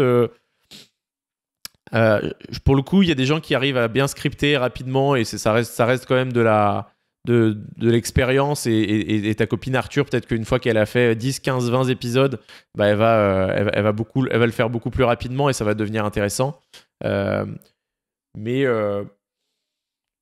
le plus intéressant, c'est quand même d'aller poser des points, même si tu fais du solo podcast, d'aller poser des points et d'essayer de broder autour de ces points, parce que les gens qui écoutent des podcasts, ils sont pas là pour être sur c'est pas leur temps de 100% d'attention. Donc en fait, si ça dérive, si c'est pas 100% intense tout le temps, j'ai l'impression qu'ils t'embêtent pas aujourd'hui. Maintenant, peut-être que ça va être comme sur YouTube, et demain il faudra que tous les podcasts ils soient hyper bons, parce qu'il y aura tellement de concurrence qu'on sera obligé d'en arriver là. Mais je trouve hyper bon dans la valeur délivrée, je pense. Ouais. Mais en fait, pas nécessairement sur la manière de délivrer cette valeur. Enfin, je pense que je sais pas. J'ai pas l'impression que ça... Au contraire, je pense que ça vient, comme tu dis, Franck, ça vient disrupter avec le côté ultra monté, ultra calculé de YouTube, et des contenus qui sont qui sont eux ultra optimisés pour faire de la rétention. Le podcast, il vient avec une autre offre de valeur, et je pense que ça. Enfin bon, après, comme tu dis, on ne sait pas de quoi est fait demain, mais. Ouais. Et après, le podcast court, ça peut marcher carrément, ça peut complètement marcher. Ça dépend des sujets que tu abordes. Il y a historiquement, c'est quand même les podcasts longs qui marchent le mieux, mais tu as Hugo Décrypte, par exemple, sur l'actualité, qui fait partie des plus gros podcasts de France. Je crois que c'est 1 million d'écoutes par mois, qui fait ces petits épisodes de 10-15 minutes tous les jours. C'est un podcast qui est, pour moi, quasi d'utilité publique. Je suis pas vraiment auditeur parce que ça reste quand même en surface et tout, mais moi, j'ai vu des jeunes s'intéresser à l'actualité grâce à Hugo Décrypte, alors qu'avant, ils en avaient absolument rien à faire. C'est impressionnant ce qu'il est en train de créer, lui. Et puis, je pense que dans 10 ans, c'est le mec, il aura bouffé la télé même. C'est incroyable. Je comprends pas comment un mec comme ça pourra pas devenir président de la République demain, quoi. Vraiment. Et là, en termes d'influence, ça va être fou. Ça va être fou furieux ce qu'il fait dans 10 ans, je suis d'accord.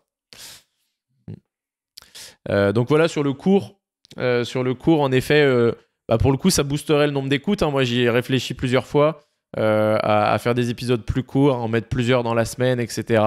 Je trouve ça plus difficile de créer un rendez-vous véritable. Moi, j'ai mon rendez-vous tous les dimanches matins avec le podcast. Et sur du cours, je trouve ça un petit peu plus compliqué, sauf si tu arrives à faire du quotidien. Mais là, c'est une autre paire de manches. Par contre, si je peux rebondir sur ce sujet-là, il y a beaucoup de podcasteurs qui vont faire de l'extrait. Moi, je l'ai fait un petit peu, je le fais plus trop. Mais tu peux en fait publier ton épisode le lundi, et le jeudi, aller publier un petit extrait de 5 minutes du podcast.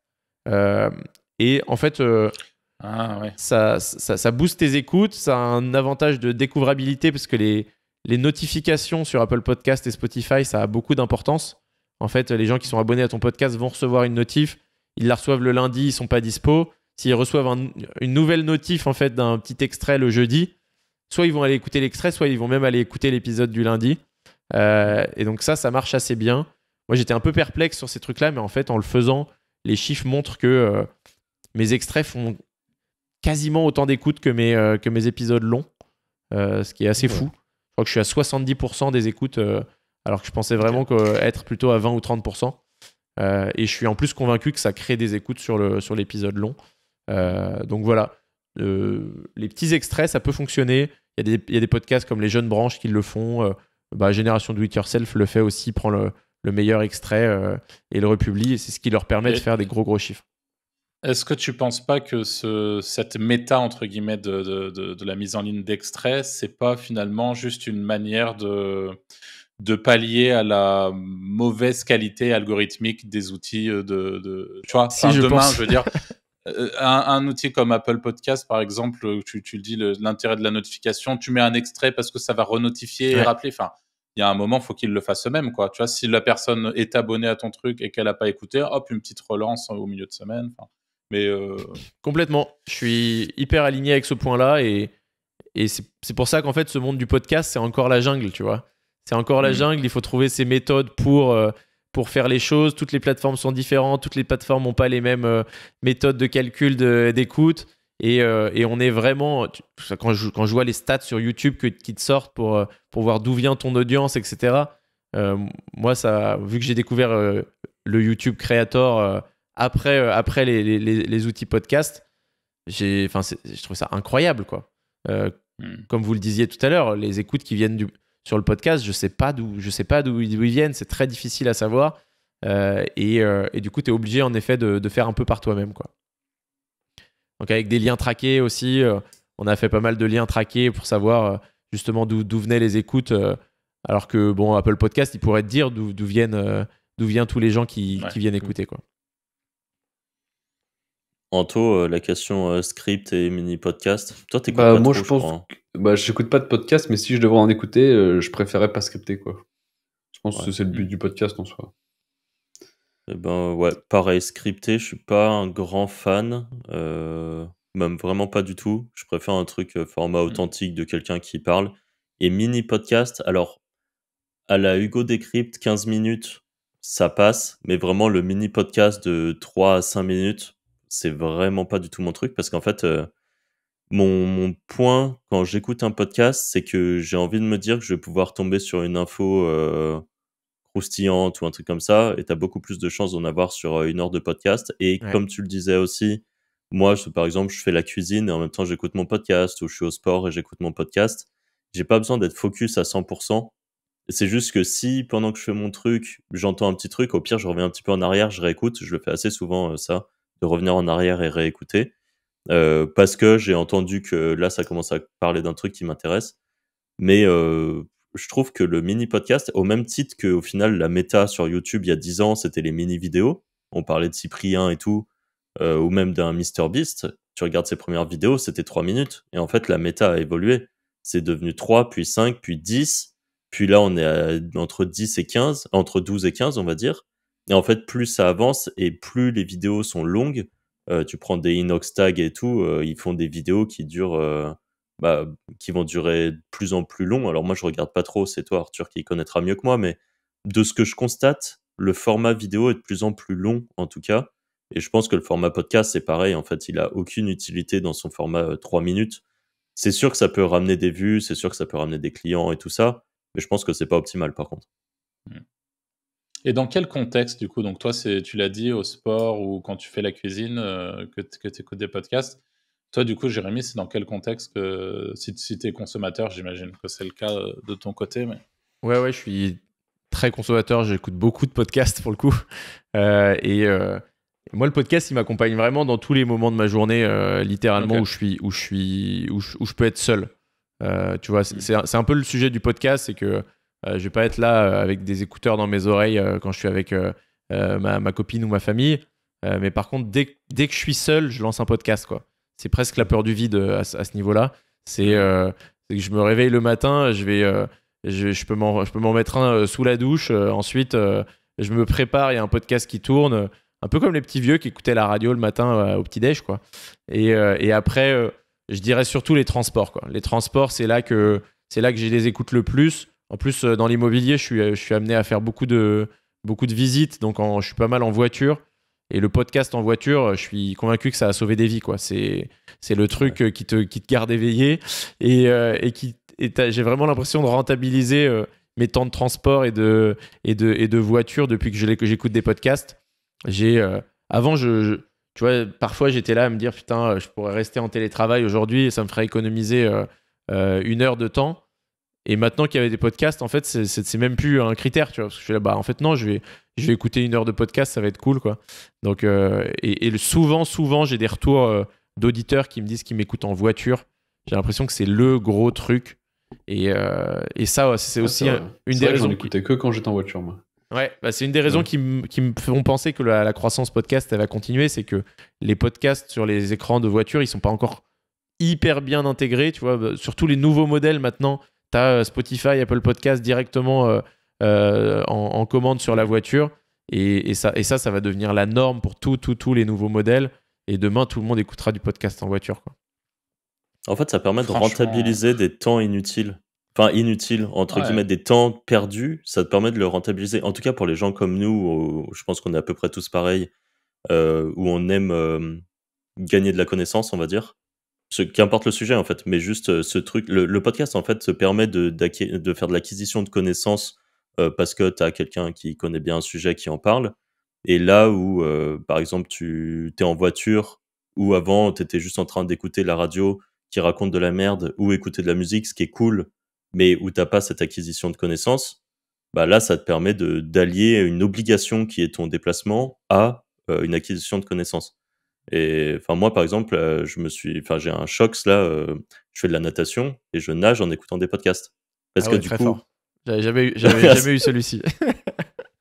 Ouais, mais au moins, je trouve que ça permet de... J'aime bien nager et tout, mais bon, quand je nageais... Alors même si c'est cool de temps en temps d'avoir un peu des temps de réflexion, parce qu'avant, je nageais et juste, je réfléchissais à mes bises, je réfléchissais à plein de trucs. Mais là, j'aime bien... De temps en temps, je nage sans écouter de trucs en particulier, mais bien souvent, j'écoute un podcast, par exemple. Et ça s'écoute il y a de plus en plus de personnes qui me disent qu'ils l'écoutent à plusieurs aussi, tu vois. Typiquement, moi je l'ai fait un peu aussi avec ma copine le soir quand t'es crevé et tu lances un peu ce film, mais par dépit, tu sais que de toute façon, tu vas t'endormir dessus. Bah, parfois, c'est plus plaisant d'aller lancer un podcast. Bon, quand il est 1h du matin, en général, tu te mets un sujet un peu léger. Mais ça aussi, c'est je pense, des habitudes qui vont changer. Et en effet, moi, j'ai quasiment arrêté d'écouter de la musique. Je suis devenu nul en blind test à cause du podcast, quoi. Ouais, bah pareil. Moi, et puis pour le coup, pour répondre à ma propre question, moi, c'est surtout les trajets en bagnole. Ouais. Et tout ce qui est transport en général, et le sport aussi. Mais là, aujourd'hui, dans la natation, je faisais comme Franck, j'écoutais mes podcasts. Mais là, je suis passé à un autre sport où je suis accompagné, donc en fait, j'écoute plus rien du tout. Mais par contre, au-delà même du fait de rentabiliser le temps perdu, etc., c'est juste qu'aujourd'hui, un trajet en bagnole de 3 heures, bah, je trouve que c'est ultra facile, alors qu'avant je me faisais chier, t'es en train de conduire, t'es à un moment, tu dis merde. Mais là, en fait, bah non, parce que si t'as les bons podcasts à écouter, moi je me régale pendant 3 heures et juste je conduis enfin, ça a tellement simplifié les choses. Bah, n'hésitez pas à nous dire en commentaire, pour ceux qui nous écoutent sur YouTube, où est-ce que vous nous écoutez justement. Et à mettre un like et vous abonner. Allez hop, comme ça on fait sûr. le CTA. Les étoiles. Et pour le coup, votre podcast, bah en fait, je l'écoute plus souvent quand je suis tranquille dans les transports ou chez moi qu'en faisant du sport, parce qu'il est un peu technique sur des sujets où moi j'ai des choses à apprendre, tu vois. Quand j'écoute, tu vois, même des podcasts type Sans permission de Yomi et Oussama, bah, c'est beaucoup plus léger, c'est hyper grand public, donc je peux être en train de faire un autre truc. Je peux être en train de courir, même à faire un peu de la perf et tout, et à l'écouter. Donc, moi, il y a un peu 2 typologies de podcasts aussi sur les écoutes comme ça, quoi. Ouais, carrément. J'ai une question, parce que tu as évoqué quelque chose plusieurs fois, tu as parlé plusieurs fois des réseaux sociaux. Est-ce que tu penses qu'aujourd'hui, quand tu as un podcast, tu es un peu dans cette obligation de le diffuser via aussi des reels, des formats short et tout? Et pourquoi je te pose cette question? Par exemple, nous, on le fait pas de prendre notre podcast et de le shorter. Moi, je trouve ça un peu claqué la plupart du temps, les podcasts qui sont shortés. Je trouve que le format short doit avoir un format qui est dédié à lui-même, mais c'est vrai qu'on pourrait quand même le faire pour essayer de faire un peu d'acquisition en plus. Toi, qu'est-ce que tu en penses déjà de shorter des podcasts? Ou alors, est-ce que tu penses que l'idéal, c'est de faire des shorts pour aussi propulser ton podcast, mais dire voilà, des shorts optimisés shorts, et dire d'ailleurs j'ai un podcast qui parle d'immobilier, tu vois, dans ton cas, que vous pouvez écouter sur toutes les plateformes? Ouais, pour le coup, il y a eu une période où en effet personne le faisait, puis tout le monde s'est mis à shorter son podcast avec des extraits. Et au début, ça fonctionnait plus ou moins.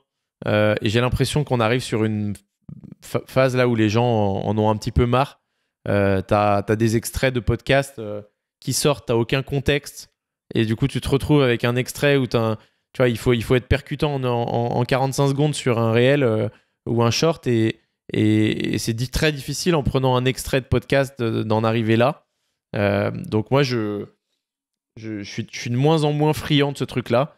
Maintenant, tu vois, sur mon podcast, le process, il est en place.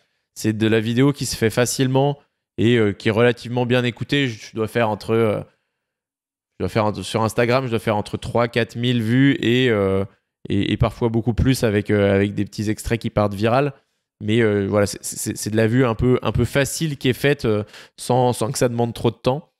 Maintenant, les performances, elles sont pas incroyables. Elles seraient évidemment bien meilleures si je prenais la parole tout de suite et que je disais, bon, bah voilà, moi j'ai les 5 les plus grosses erreurs que font les investisseurs immo débutants, et tu démarres sur un truc comme ça, ça aurait beaucoup plus de vues. Il y a un format un petit peu intermédiaire que j'aime bien, moi, pour essayer d'apporter un peu de valeur aux auditeurs là, qui voudraient peut-être lancer un podcast ou le développer. J'aime bien l'extrait de podcast sur les réseaux, mais qui a été un peu dirigé. Aujourd'hui, mon podcast, j'ai inclus un peu des temps forts dans le podcast. Et comme ça me permet, de gagner du temps pour sélectionner les meilleurs moments. Parce qu'il y a plein d'outils IA qui te vendent, qui prennent les meilleurs moments, mais je les ai tous essayés. Il n'y en a pas un qui fait un bon taf là-dessus. Et du coup, tu vois, moi, j'ai un moment, par exemple, où j'ai des speed questions pendant 1 minute, où je pose plein de questions en réponse oui ou non à mon invité. Ce petit extrait-là, quasi systématiquement, il fonctionne mieux que la moyenne sur les réseaux. J'ai un petit extrait anecdote où je vais lui demander sa pire ou sa meilleure anecdote, son pire ou son meilleur investissement. Ça crée des... Et j'ai quelques anecdotes qui sont parties même en millions de vues sur les réseaux. Et du coup, moi, j'aime bien ce truc-là. Aller prendre du short pour du short sur un épisode, je trouve ça dommage. Et en plus, il faut te retaper l'épisode pour aller choisir les meilleurs moments. Là où si tu te prends un épisode et que déjà, dans la production de ton épisode, tu penses un peu réel et tu te dis, vas-y, il y a 4-5 moments que j'imagine pour le short et tu les fous sur les plateformes, là, je trouve que ta productivité de création de contenu, elle est améliorée, quoi. Ouais, bah c'est très smart de faire ça, en effet. C'est vrai que... Bah, tu vois, parce que nous, j'ai essayé de voir, nous, comment on pouvait faire du short. Pareil, j'ai testé les Opus Clip, Scene Short, qu'importe, en fait, tous, ils fonctionnent bien, ils arrivent à te... Enfin, pas Scene Short, mais je crois pas qu'ils le font en IA, mais t'en as plusieurs qui le font en IA. Ça te trouve des extraits où tu vas dire un truc qui peut être intéressant, mais je trouve ça mal amené, ou alors faut vraiment remettre un énorme montage dessus pour accélérer le tout, parce qu'en fait, le fait que, justement, un podcast, c'est un truc où on parle, on va assez loin dans nos idées ou dans notre réflexion, donc en fait, nos réponses sont longues, ça dure 2 minutes pour répondre à des trucs parfois. Et même si c'est intéressant, bah, on le sait, sur les formats short, les gens n'ont pas 2 minutes, en fait. Et ils ont 30 secondes à nous accorder, entre 30 secondes et 1 minute, quoi, max. Donc, compliqué, je trouve, de faire des trucs cohérents. Et soit tu le fais toi, mais bon, nous, on n'a pas le temps de le faire.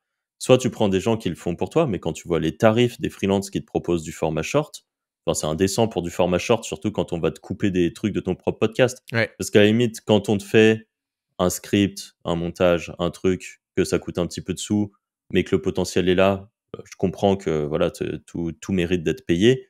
Juste aller sélectionner des passages dans un podcast, bon.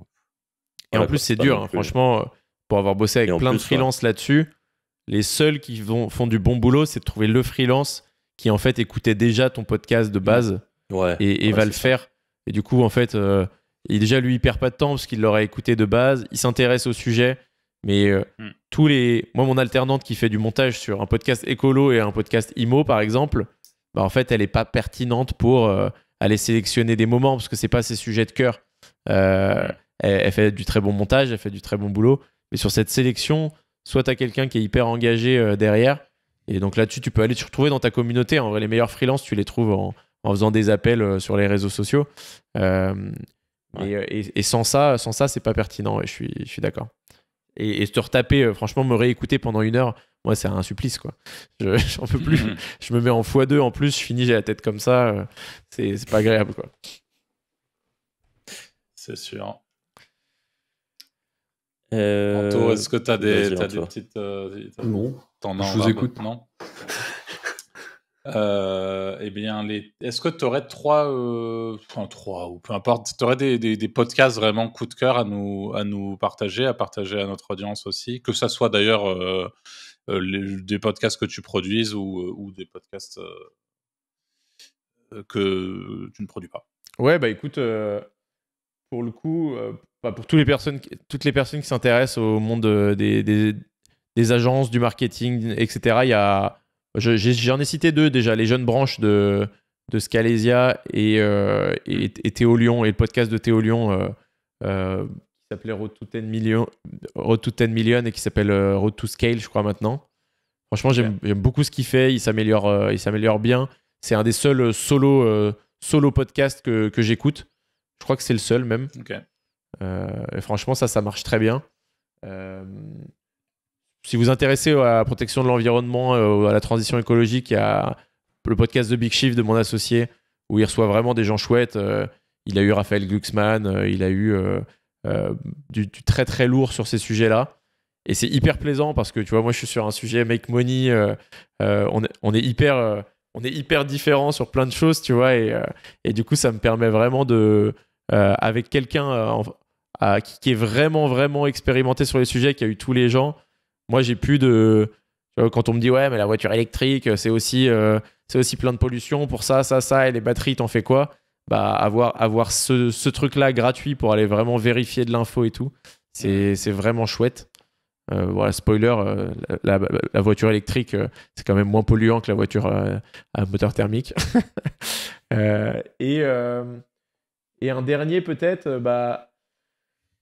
ouais, allez écouter Guerre de Business. Franchement, ceux qui connaissent pas, c'est des guerres entre Coca-Cola et Pepsi, entre McDo et Burger King. Vous allez voir un autre type de podcast qui est justement très monté, etc.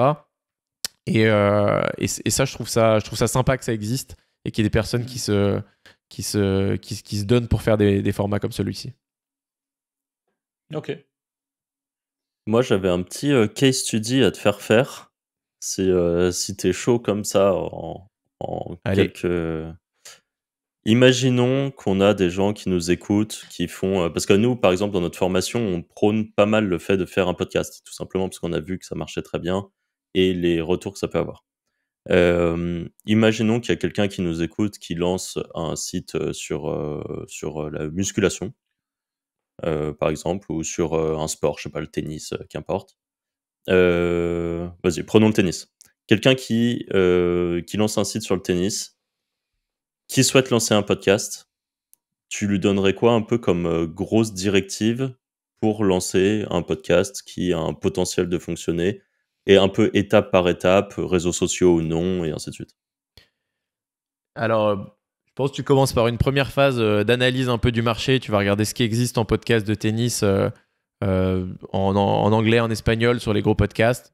Ça donne des grosses inspi et souvent, il ne faut pas réinventer la roue. Hein. C'est vrai pour YouTube, c'est vrai pour plein d'autres formats. S'il y a quelque chose qui existe déjà dans une autre langue et qui fonctionne, faut aller s'inspirer de ces formats-là. Donc moi, souvent, je commence par cette étape-là. Ensuite, s'il lance un podcast sur le tennis, il faut bien s'assurer qu'il soit prêt à parler de ce sujet pendant 100 heures. Donc je m'assurerai qu'il ait choisi le bon sujet et qu'il parte dans la bonne direction là-dessus. Et ensuite, le plus simple, pour moi, ça reste toujours le podcast d'interview, donc d'aller interviewer des tennisman connus pour plusieurs raisons. Hein. C'est le temps, en effet, t'as moins besoin de scripter, moins besoin de préparer, et ça, c'est le premier élément. Et le deuxième élément, c'est tu vas aller capter l'audience de ton invité quand tu as un invité. Voilà, aujourd'hui, on fait un épisode ensemble. Je suis 100% convaincu qu'il y a des auditeurs de Ça fait un bail qui vont découvrir les Wizards et inversement à la suite de ce podcast. Donc ça a beaucoup de sens. Et dans le tennis, tu as des personnes qui sont très très connues. Donc ton objectif demain, il faut que ça soit d'aller chercher un Djokovic à ton micro, tu vois. Donc lancer un podcast d'interview, même si c'est pas 100% d'épisodes d'interview, ça peut être même un épisode sur 2. Moi aujourd'hui, je fais 3 interviews et un solo podcast sur un mois. Donc tu peux mixer les formats comme celui-ci. Cette personne, je lui dirais de pas trop s'emmerder sur combien de temps, est-ce qu'il faut que je fasse des épisodes de 20 minutes, d'1 heure, de machin. Une fois que tu as ton invité, tu le fais parler, tu lui fais donner le maximum de valeur et en général, c'est ce qui marche le mieux. Et après, un truc hyper important, c'est d'avoir une vraie démarche de commercial, en fait, une vraie démarche de sales pour aller chercher ces invités-là. Il ne faut pas attendre que ça te tombe tout cru dans la bouche. Moi, les premiers invités que j'ai eus, c'était déjà des gros invités. En fait, les gens acceptent assez facilement de venir sur un podcast. En plus, sur une niche comme le tennis, il ne doit pas y avoir 15 000 podcasts non plus. Donc, tu te fais un bon mail. Nous, dans la formation podcast, on a des templates qu'on propose, qui sont ceux qu'on a utilisés au début et qui ont le mieux marché. Typiquement, aller dire, voilà, j'ai tel podcast sur le tennis. Moi, quand je me suis lancé, je disais, j'envisage de faire 50 000 écoutes par mois d'ici la fin de l'année. Il m'a fallu 3 ans pour le faire, tu vois, mais ça je le savais pas, et c'est comme ça que j'ai eu, tu vois, mon deuxième enregistrement, c'était le fondateur de Big Fernand les burgers, qui venait me parler toute la stratégie IMO, et en plus il est passionné d'immobilier, il a une agence sur le sujet, et il est venu directement. Je l'avais capté parce qu'il était en train de lancer un nouveau business IMO, donc tu peux te renseigner sur l'actualité des invités que tu as envie d'avoir. Si tu as un tennisman qui vient de sortir un livre, par exemple, là, il est en mode promo et c'est le meilleur moment pour l'avoir sur ton podcast. Donc, allez chercher quelques célébrités Et puis voilà, et être régulier. De toute façon, si tu fais 4 épisodes par mois, tu iras 4 fois plus vite que si tu en fais un par mois. Donc, être régulier, publier, kiffer parce que moi, j'ai pas le sentiment de travailler quand je fais un épisode de mon podcast ou un épisode avec vous aujourd'hui. Et tant que t'es là-dedans, t'arriveras à être régulier. Et fais ça régulièrement pendant 6 mois et tu verras qu'à un moment, il va se passer des trucs un peu magiques dans ta vie. Si en plus t'interviews des gens dont t'es un peu fan et tout, bah tu vas tisser des relations avec eux, quoi. Moi, ce podcast, il m'a amené à, en effet, acheter un château, faire un basket avec Tony Parker, alors que je suis basketteur depuis que je suis petit. Enfin, c'est des trucs, j'aurais jamais imaginé jouer 2 heures au basket avec Tony Parker, quoi. Voilà. Donc voilà, c'est ce truc magique qui arrive quand t'es régulier pendant 6 mois, quoi. Ok, parfait, une belle trame. Hein. Déjà, en fait, c'est encore une fois, après, il faut passer à l'action, tu vois. Je me demande combien qui nous écoutent, qui ont envie de lancer un podcast, le feront vraiment. Mais et c'est vrai que les gens acceptent plus facilement que ce qu'on pourrait croire les invitations. Ouais. Et il y a la stat, alors je sais plus quelle est cette stat exactement, mais qui a, je crois qu'ils en ont pas mal parlé dans Sans Permission, tu dois peut-être l'avoir, Jérémy. Mais le nombre de podcasts qui ont plus de 12 épisodes, ou tu vois, je crois qu'il y a 80, enfin je sais plus quel est le nombre d'épisodes en question, mais en fait il y a énormément de gens qui lancent un podcast et qui abandonnent en quelques épisodes à peine. Ouais. Et en fait le nombre de podcasts qui ont un certain nombre d'épisodes, c'est vraiment très très peu. Donc cette notion de régularité, elle est super importante. Ouais, je crois que t'es dans le top. Au-delà du 3e épisode, t'es déjà dans le top 30%. Et une fois que t'as 20 épisodes, t'es dans le top 1 ou 2%, quoi. Donc ça va vraiment vite. Il y a beaucoup de podcasts qui se lancent et qui s'arrêtent. Et c'est vraiment trop dommage. Parce que même le petit conseil pour visualiser le truc, c'est que ça peut être un peu frustrant au début de voir un nombre d'écoutes de voir 30, 40 personnes qui écoutent le podcast. Mais si tu visualises une salle en face de toi, je trouve que ça t'aide à réaliser ton impact, tu vois. En fait, déjà, tu parles devant 30 personnes dans une salle. Bah, tout le monde n'est pas hyper à l'aise à l'idée de faire ça. Après, quand tu as 200 écoutes, 200, c'est un grand amphi. Et ensuite, quand tu as, tu vois, 50 000 écoutes, c'est un stade de France. Et du coup, bah, c'est ce truc-là de se dire, même si tu n'as que 100 personnes qui écoutent ton podcast, ça peut déjà avoir de la valeur. Si en plus c'est niché, ça peut déjà être monétisé. Et tu n'as pas besoin d'avoir beaucoup d'écoute pour que ton podcast il soit intéressant. Nous, dans la formation, on met beaucoup ça en avant sur, oui, tu crées du business avec tes auditeurs, mais tu crées aussi du business avec tes invités. En fait, moi, j'ai des gens qui ont lancé leur podcast. Au bout de 10 épisodes, on les accompagnait, on leur faisait payer 1 000 € l'épisode parce qu'on faisait beaucoup de montage, beaucoup de réels, etc. Et on voyait que, en fait, ils publiaient même pas les réels qu'on produisait pour eux, tu vois. C'était une boîte pour qui on bossait. Et donc, moi, je vais voir mon client et je lui dis, bah, en fait, ça m'embête un peu, tu vois. C'est super, on a signé pour 10 épisodes, tu payes, il n'y a pas de problème. Mais c'est dommage que ce contenu il soit pas diffusé. Et je sais que ça va pas durer si ça continue comme ça, quoi. Donc, essayons de résoudre le problème. Et il me dit, non, mais il n'y a pas de problème, en fait. Bah oui, j'ai signé pour 10 000 € avec toi, mais avec mon deuxième invité, pardon, bah, c'est un gars que j'essayais de signer depuis longtemps. J'avais jamais réussi à l'avoir en call. Là, je lui ai proposé de venir sur mon podcast. Il est venu, on a signé un deal à 40 000 €. Donc là, le podcast, il est rentabilisé il fait un épisode par mois. Il m'a dit, donc bah là, le podcast, il est rentabilisé sur 3 ou 4 ans. Donc maintenant, c'est que du kiff, quoi. Donc pensez aussi à toute la valeur que vous pouvez créer avec le côté invité.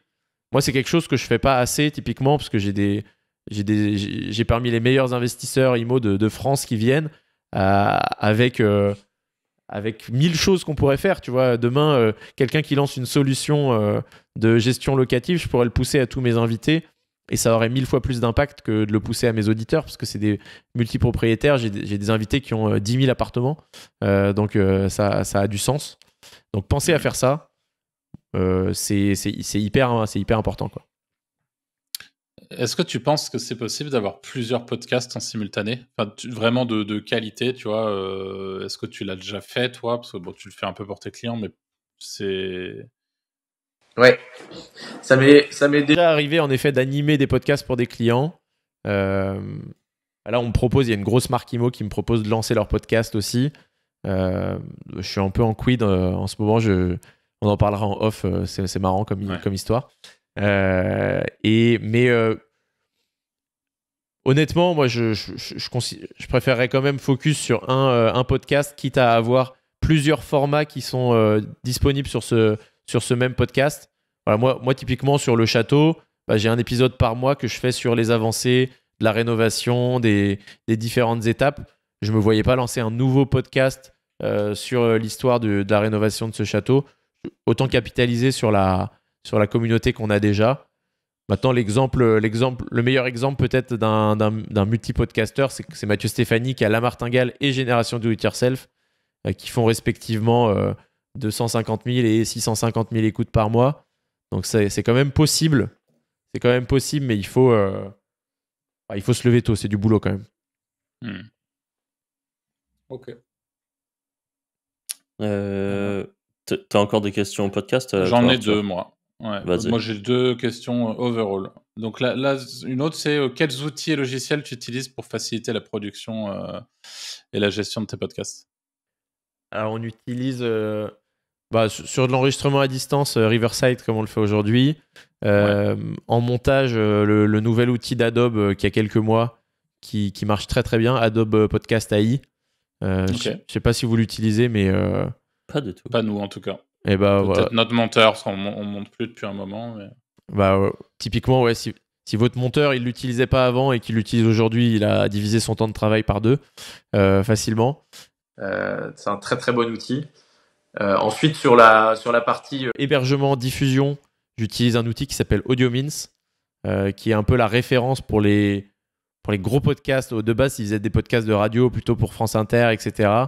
Et après, tous les gros podcasts passent là-dessus parce qu'ils ont des fonctionnalités qui sont assez intéressantes, notamment sur toute la programmatique du pré-roll, mid-roll, d'aller pousser sur des épisodes spécifiques, d'aller faire même du ciblage géographique. Enfin, il y a énormément de choses. Donc moi, en tant que studio de podcast, c'était un peu l'outil qui était une évidence. Maintenant, ça coûte quand même cher. Je crois qu'on paye quasiment 100 balles par mois notre outil. Donc, si vous lancez un podcast juste comme ça, un Ocha ou un Acast, c'est très bien. Et après, sur la partie Reels, on utilise Submagic pour aller sous-titrer en auto les réels. Et Code Wizards. Vous aussi présente le Code Wizards. Le Code Wizard de Submagic. C'est vrai que c'est du rêve cher aussi là-dessus. Et le dernier outil, c'est Notion. Moi, c'est l'outil qui a le plus impacté ma vie ces 10 dernières années, je crois. Il y a toute mon agence qui tourne dessus. Hein? J'arrive pas à utiliser tous ces trucs, moi.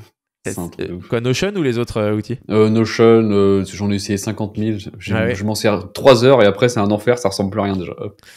C'est pas évident à adopter, mais une fois que tu l'as adopté, apparemment, c'est chouette. Ouais. C'est devenu un indispensable pour toute l'orga de mon podcast. Tu vois, j'ai mes épisodes, mes épisodes prévus, mes invités, une page qui peut être partagée avec l'invité. Enfin, une fois que ton template il est créé, c'est ton ERP, quoi. C'est ton intranet. Et ça fonctionne très bien. Typiquement, là, sur la formation pour lancer un podcast, on utilise Notion aussi pour nos participants et tout. On a été audité pour devenir centre de formation. Donc aujourd'hui, on est certifié Calliope, machin. L'auditeur, il est arrivé, il a vu notre Notion, il a halluciné, tu vois. Il a dit, mais en fait, tous les outils parce que tu as des outils pour gérer tes participants et tout qui coûtent des fortunes. Il a dit là, ils ont clairement des soucis à se faire. Votre outil, il est plus poussé que tous les outils que j'ai vus pendant mes audits. Et en plus, dès qu'il nous disait un truc pendant l'audit en mode « Ah ça, vous l'avez pas bien et tout », je disais attendez 2 secondes, hop, je modifiais et c'était ajouté. Et en fait, tu as une flexibilité que personne d'autre peut avoir là-dessus. Donc ouais, Notion très très puissant. Mais en effet, Anthony, tu as raison, il faut... Il y a un petit cap à passer, quoi. Il faut passer quelques jours dessus. Il faut déjà être organisé de base aussi, déjà. Moi, ça m'aide à être organisé. Je suis pas quelqu'un de très organisé. Ouais. T'as pris une formation pour réussir à gérer ton Notion ou pas? Ou t'as appris sur le tas avec tuto YouTube et c'est suffisant? Avec des tutos avec Shubham, que vous avez eu, je Avec crois. Shubham. Ouais. Avec du YouTube gratuit de Shubham, ouais, clairement. Ok. Faudrait que je me penche dessus, parce que moi, mon Notion actuellement, que j'utilise, mais c'est des listes à points et des pages qui sont connectées les unes aux autres, quoi. Ouais, et je pense que je pourrais le pousser davantage. Maintenant, ils ont des outils un peu à la Make. Enfin, tu peux intégrer des choses avec de l'email et tout. Ouais. Il y a de l'IA, il y a plein de choses. Mais bon, déjà, avoir une belle structure avec une belle page, je pense que c'est aussi important d'avoir un peu d'esthétique sur ton truc pour pousser l'utilisation. Et pareil que tu vois, mon alternant, tu utilises, etc. Voilà. Et j'utilise Asana aussi en gestion de tâches, tu vois, sur le dernier outil que je peux donner. Ok. Voilà. Je crois que j'en oublie pas. Non. Ouais, c'est déjà une belle liste. Adobe Premiere et Adobe Audition pour ma monteuse, pour le coup. Ouais, ok. Bah, moi, c'était des questions, même si je pense pas qu'on va en parler hyper longtemps, mais tout à l'heure, tu parlais, et ça me fait penser, parce qu'on a des potes, Jimmy et Clara, qui écoutent sans doute ce podcast, et qui m'avaient fait un speech notamment sur le Pinel s'est éclaté et tout ça. Et tout à l'heure, tu en as parlé, donc ça m'a fait rire. Pour les quelques personnes qui nous écoutent et qui peut-être sont intéressées IMO et tout ça, bon, je suppose que tu as un épisode là-dessus qui en parle, auquel cas j'irai l'écouter. Du Pinel? Bah, non, pas du Pinel, mais un peu de ces micros arnaques qu'il y a dans le... Si on peut considérer ça comme ça, mais... Alors non, j'ai pas d'épisode spécifique sur cette thématique-là. Maintenant, dans plein d'épisodes, on donne l'exemple du Pinel, qui a été le produit IMO le plus vendu en France pendant très longtemps. Tout en étant un des pires, du coup, c'est ça? Tout en étant un des pires, en effet. Il y avait tellement d'intermédiaires. Ils te mettaient en avant un avantage fiscal où tu allais économiser 20 000 euros d'impôts, mais ils te faisaient acheter un appartement 30 000 euros plus cher, en fait. Donc, du coup, tu payais un truc hyper cher. T'avais ta défisque qui arrivait. Si tu étais dans une zone qui n'avait pas explosé en termes de prix, bah, toutes les personnes qui ont fait du Pinel, en fait, si elles avaient fait le travail d'elles-mêmes d'aller acheter un appartement qui était à un prix, au moins un prix de marché, elles auraient été gagnantes, quoi, même sans bénéficier de cet avantage fiscal. Donc non, c'est pas recommandé. Maintenant, le Pinel, il est en train de disparaître petit à petit. Enfin, il y aura autre chose. Hein. Enfin, on connaît ce genre de truc, c'est juste, ça va se remplacer avec un autre nom. Ça sera plus Pinel, ça sera nouveau nom d'un ministre random. Et oui, voilà. C'est ça. Bah, si je peux donner un conseil, c'est d'éviter tous ces trucs-là qui ont l'air un peu sur étagère. C'est bon de... Je parle pas de l'investissement clé en main. C'est l'automatique, en fait. Ouais. Je parle pas de l'investissement clé en main où là, tu te trouves un prestataire qui fait le travail à ta place. Et donc, oui, ça te coûte quelques points de renta, mais ça peut être intéressant. Je parle de ces trucs vraiment sur étagère quand t'as rien à faire. Si t'as vraiment envie de rien faire, autant acheter des SCPI à 6% de renta. Les SCPI, c'est t'investis un peu dans un fonds immobilier. T'as des parts de plein de petits immeubles et autant faire ça plutôt que d'aller chercher des trucs ils essayent de te vendre la lune alors qu'en fait c'était quasiment une arnaque cette histoire de Pinel, hein. Franchement on était pas loin de ça. Et bon, ouais, le conseil c'est acheter dans un endroit que vous connaissez, aller chercher votre avantage comparatif. Moi je parlais du mien avec mon père qui est dans la rénovation. On a tous un avantage comparatif à aller chercher dans l'immobilier. L'unfair advantage, ça peut être je vis dans une ville qui coûte moins de 2000 euros du mètre et qui est un petit peu où il y a un peu de tension locative. Ça peut être mon père a une entreprise du bâtiment, mon oncle est notaire, ma grand-mère a une grange qu'elle n'utilise pas en Normandie et qui pourrait devenir un Airbnb. Si on creuse un petit peu, tout le monde a un truc. Ça peut être un endroit où tu allais en vacances et du coup tu connais et tu peux potentiellement te faire un Airbnb sympa en bord de mer dans cette zone-là. Moi, ce que je conseille toujours, c'est vraiment d'aller connecter avec un truc comme ça pour avoir ce petit avantage et pouvoir acheter un peu mieux avec un peu plus de connaissances. C'est la grosse différence avec un investissement en bourse. Voilà, tout le monde achète au même prix en bourse. En immobilier, tu peux faire la différence avec tes connaissances et tu peux faire la différence avec tes capacités de négociation aussi. Donc aujourd'hui, on est dans une période où un peu de crise, c'est la crise du logement depuis le Covid, avec les taux qui étaient très très bas, donc les prix ont été boostés. Maintenant, les taux sont revenus à des niveaux un peu normaux, et du coup, les prix sont en train de redescendre. Les vendeurs sont dans une peur un peu constante. Il y a des nouvelles élections législatives au moment où on parle, avec le RN qui passe bientôt au pouvoir et tout. Ça, c'est vraiment des sujets de peur que tu peux utiliser, parce que toutes les personnes qui vendent un bien et qui aujourd'hui parient sur un avenir qui est moins radieux qu'aujourd'hui, ils vont accepter de baisser le prix. Donc voilà, tu peux faire des belles négos et acheter 10, 20, 30% en dessous des prix affichés en immobilier, et ça te permet de te protéger contre toutes les crises à venir, parce qu'on n'a jamais eu des crises où en fait l'immobilier baisse de plus de 30%. Donc ça, c'est ton assurance vie, quoi. Ok. Voilà, j'espère avoir réussi à convaincre Franck d'investir dans l'immobilier. Oula, c'est ta réussi à convaincre Franck.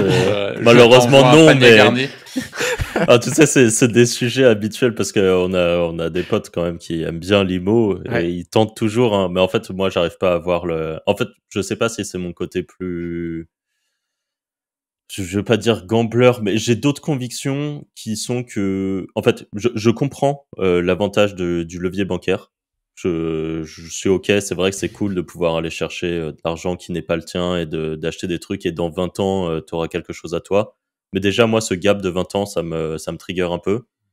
Même si je sais que à tout moment, tu peux revendre ton bien et tout ça. Je comprends tout ça. Et je sais pas, c'est des trucs où peut-être que moi, cet avantage que tu dis, je l'ai pas du tout. Je suis nul en bricolage.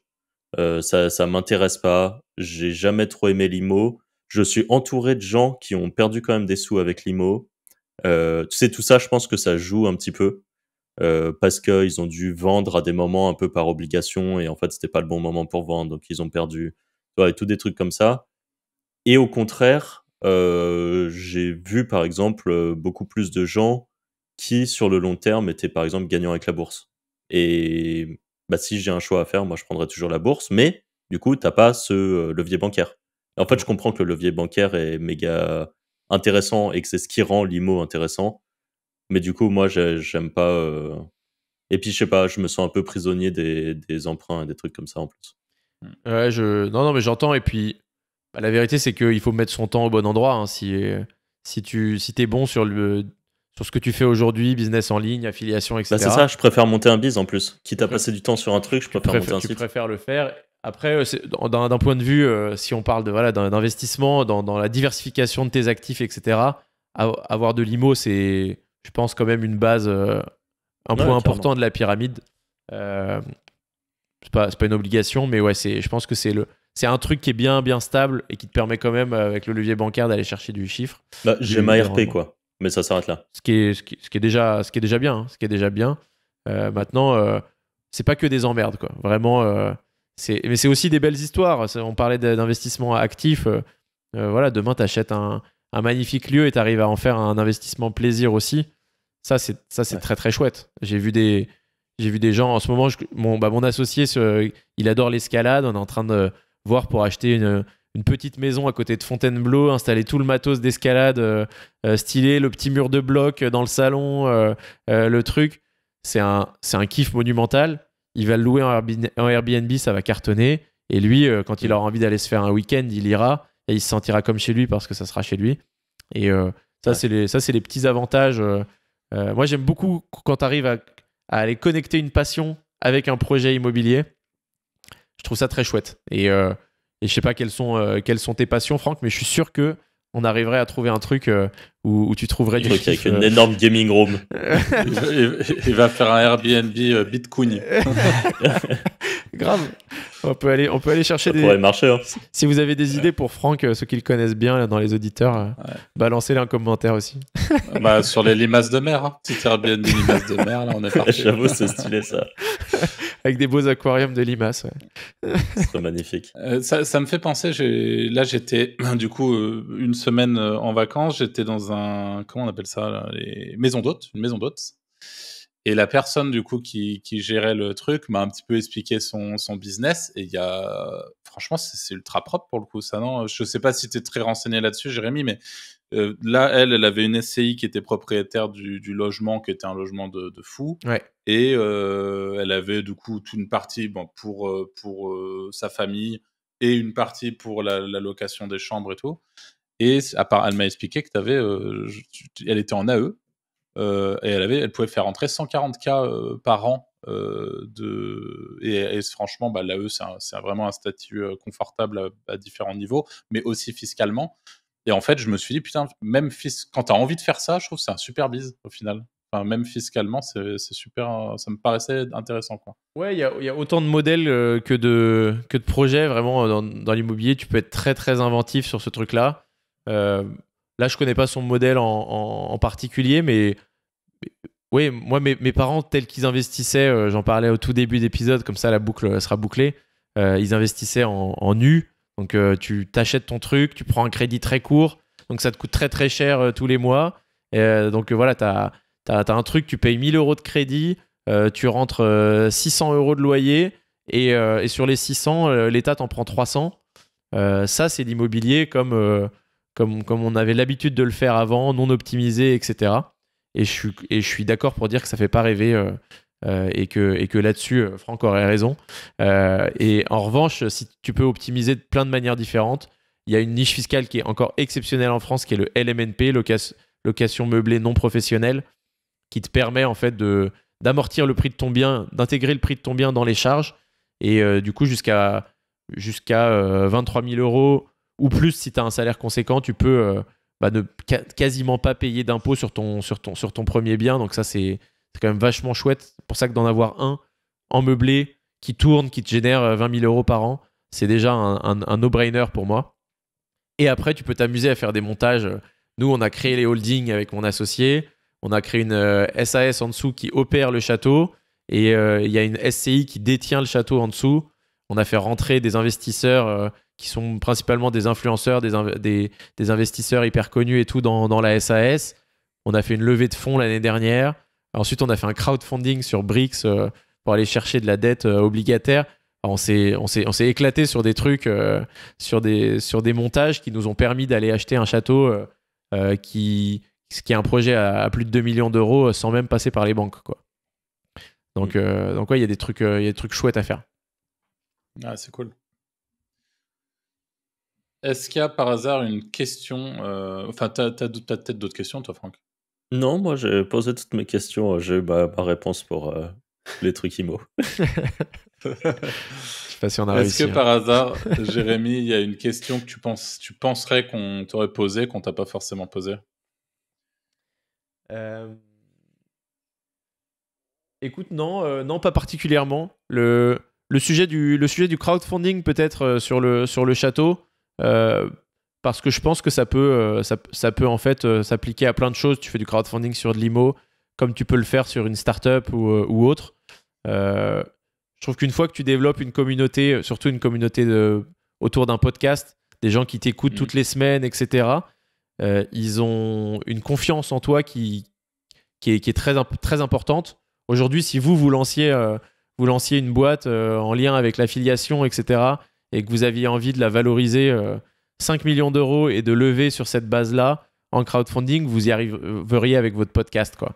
Donc moi, je trouve ça vraiment chouette. Je trouve qu'il faut qu'il y ait plus de personnes qui portent des projets un peu collectifs comme celui-ci.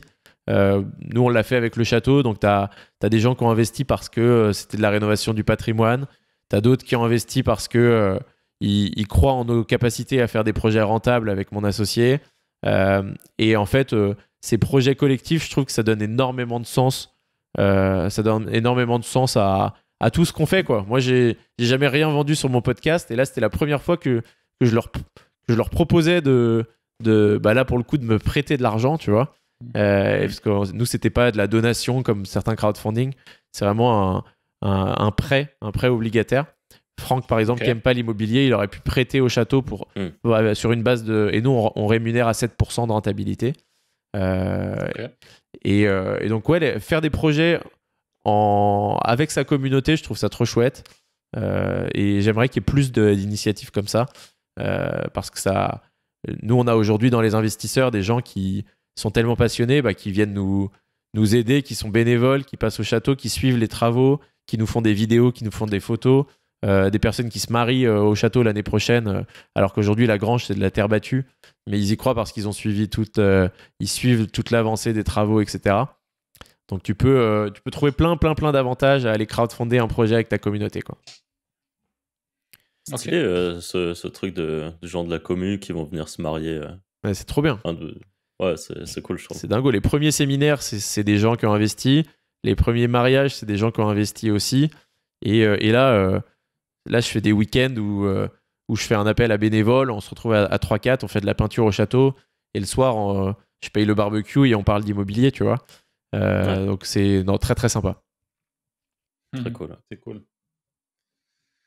Ok, bah écoute, je pense qu'on arrive sur la fin de cet épisode. Merci encore, Jérémy, pour ta présence. C'était très intéressant et, merci, et les très gars. Cool de ta part. C'était trop chouette.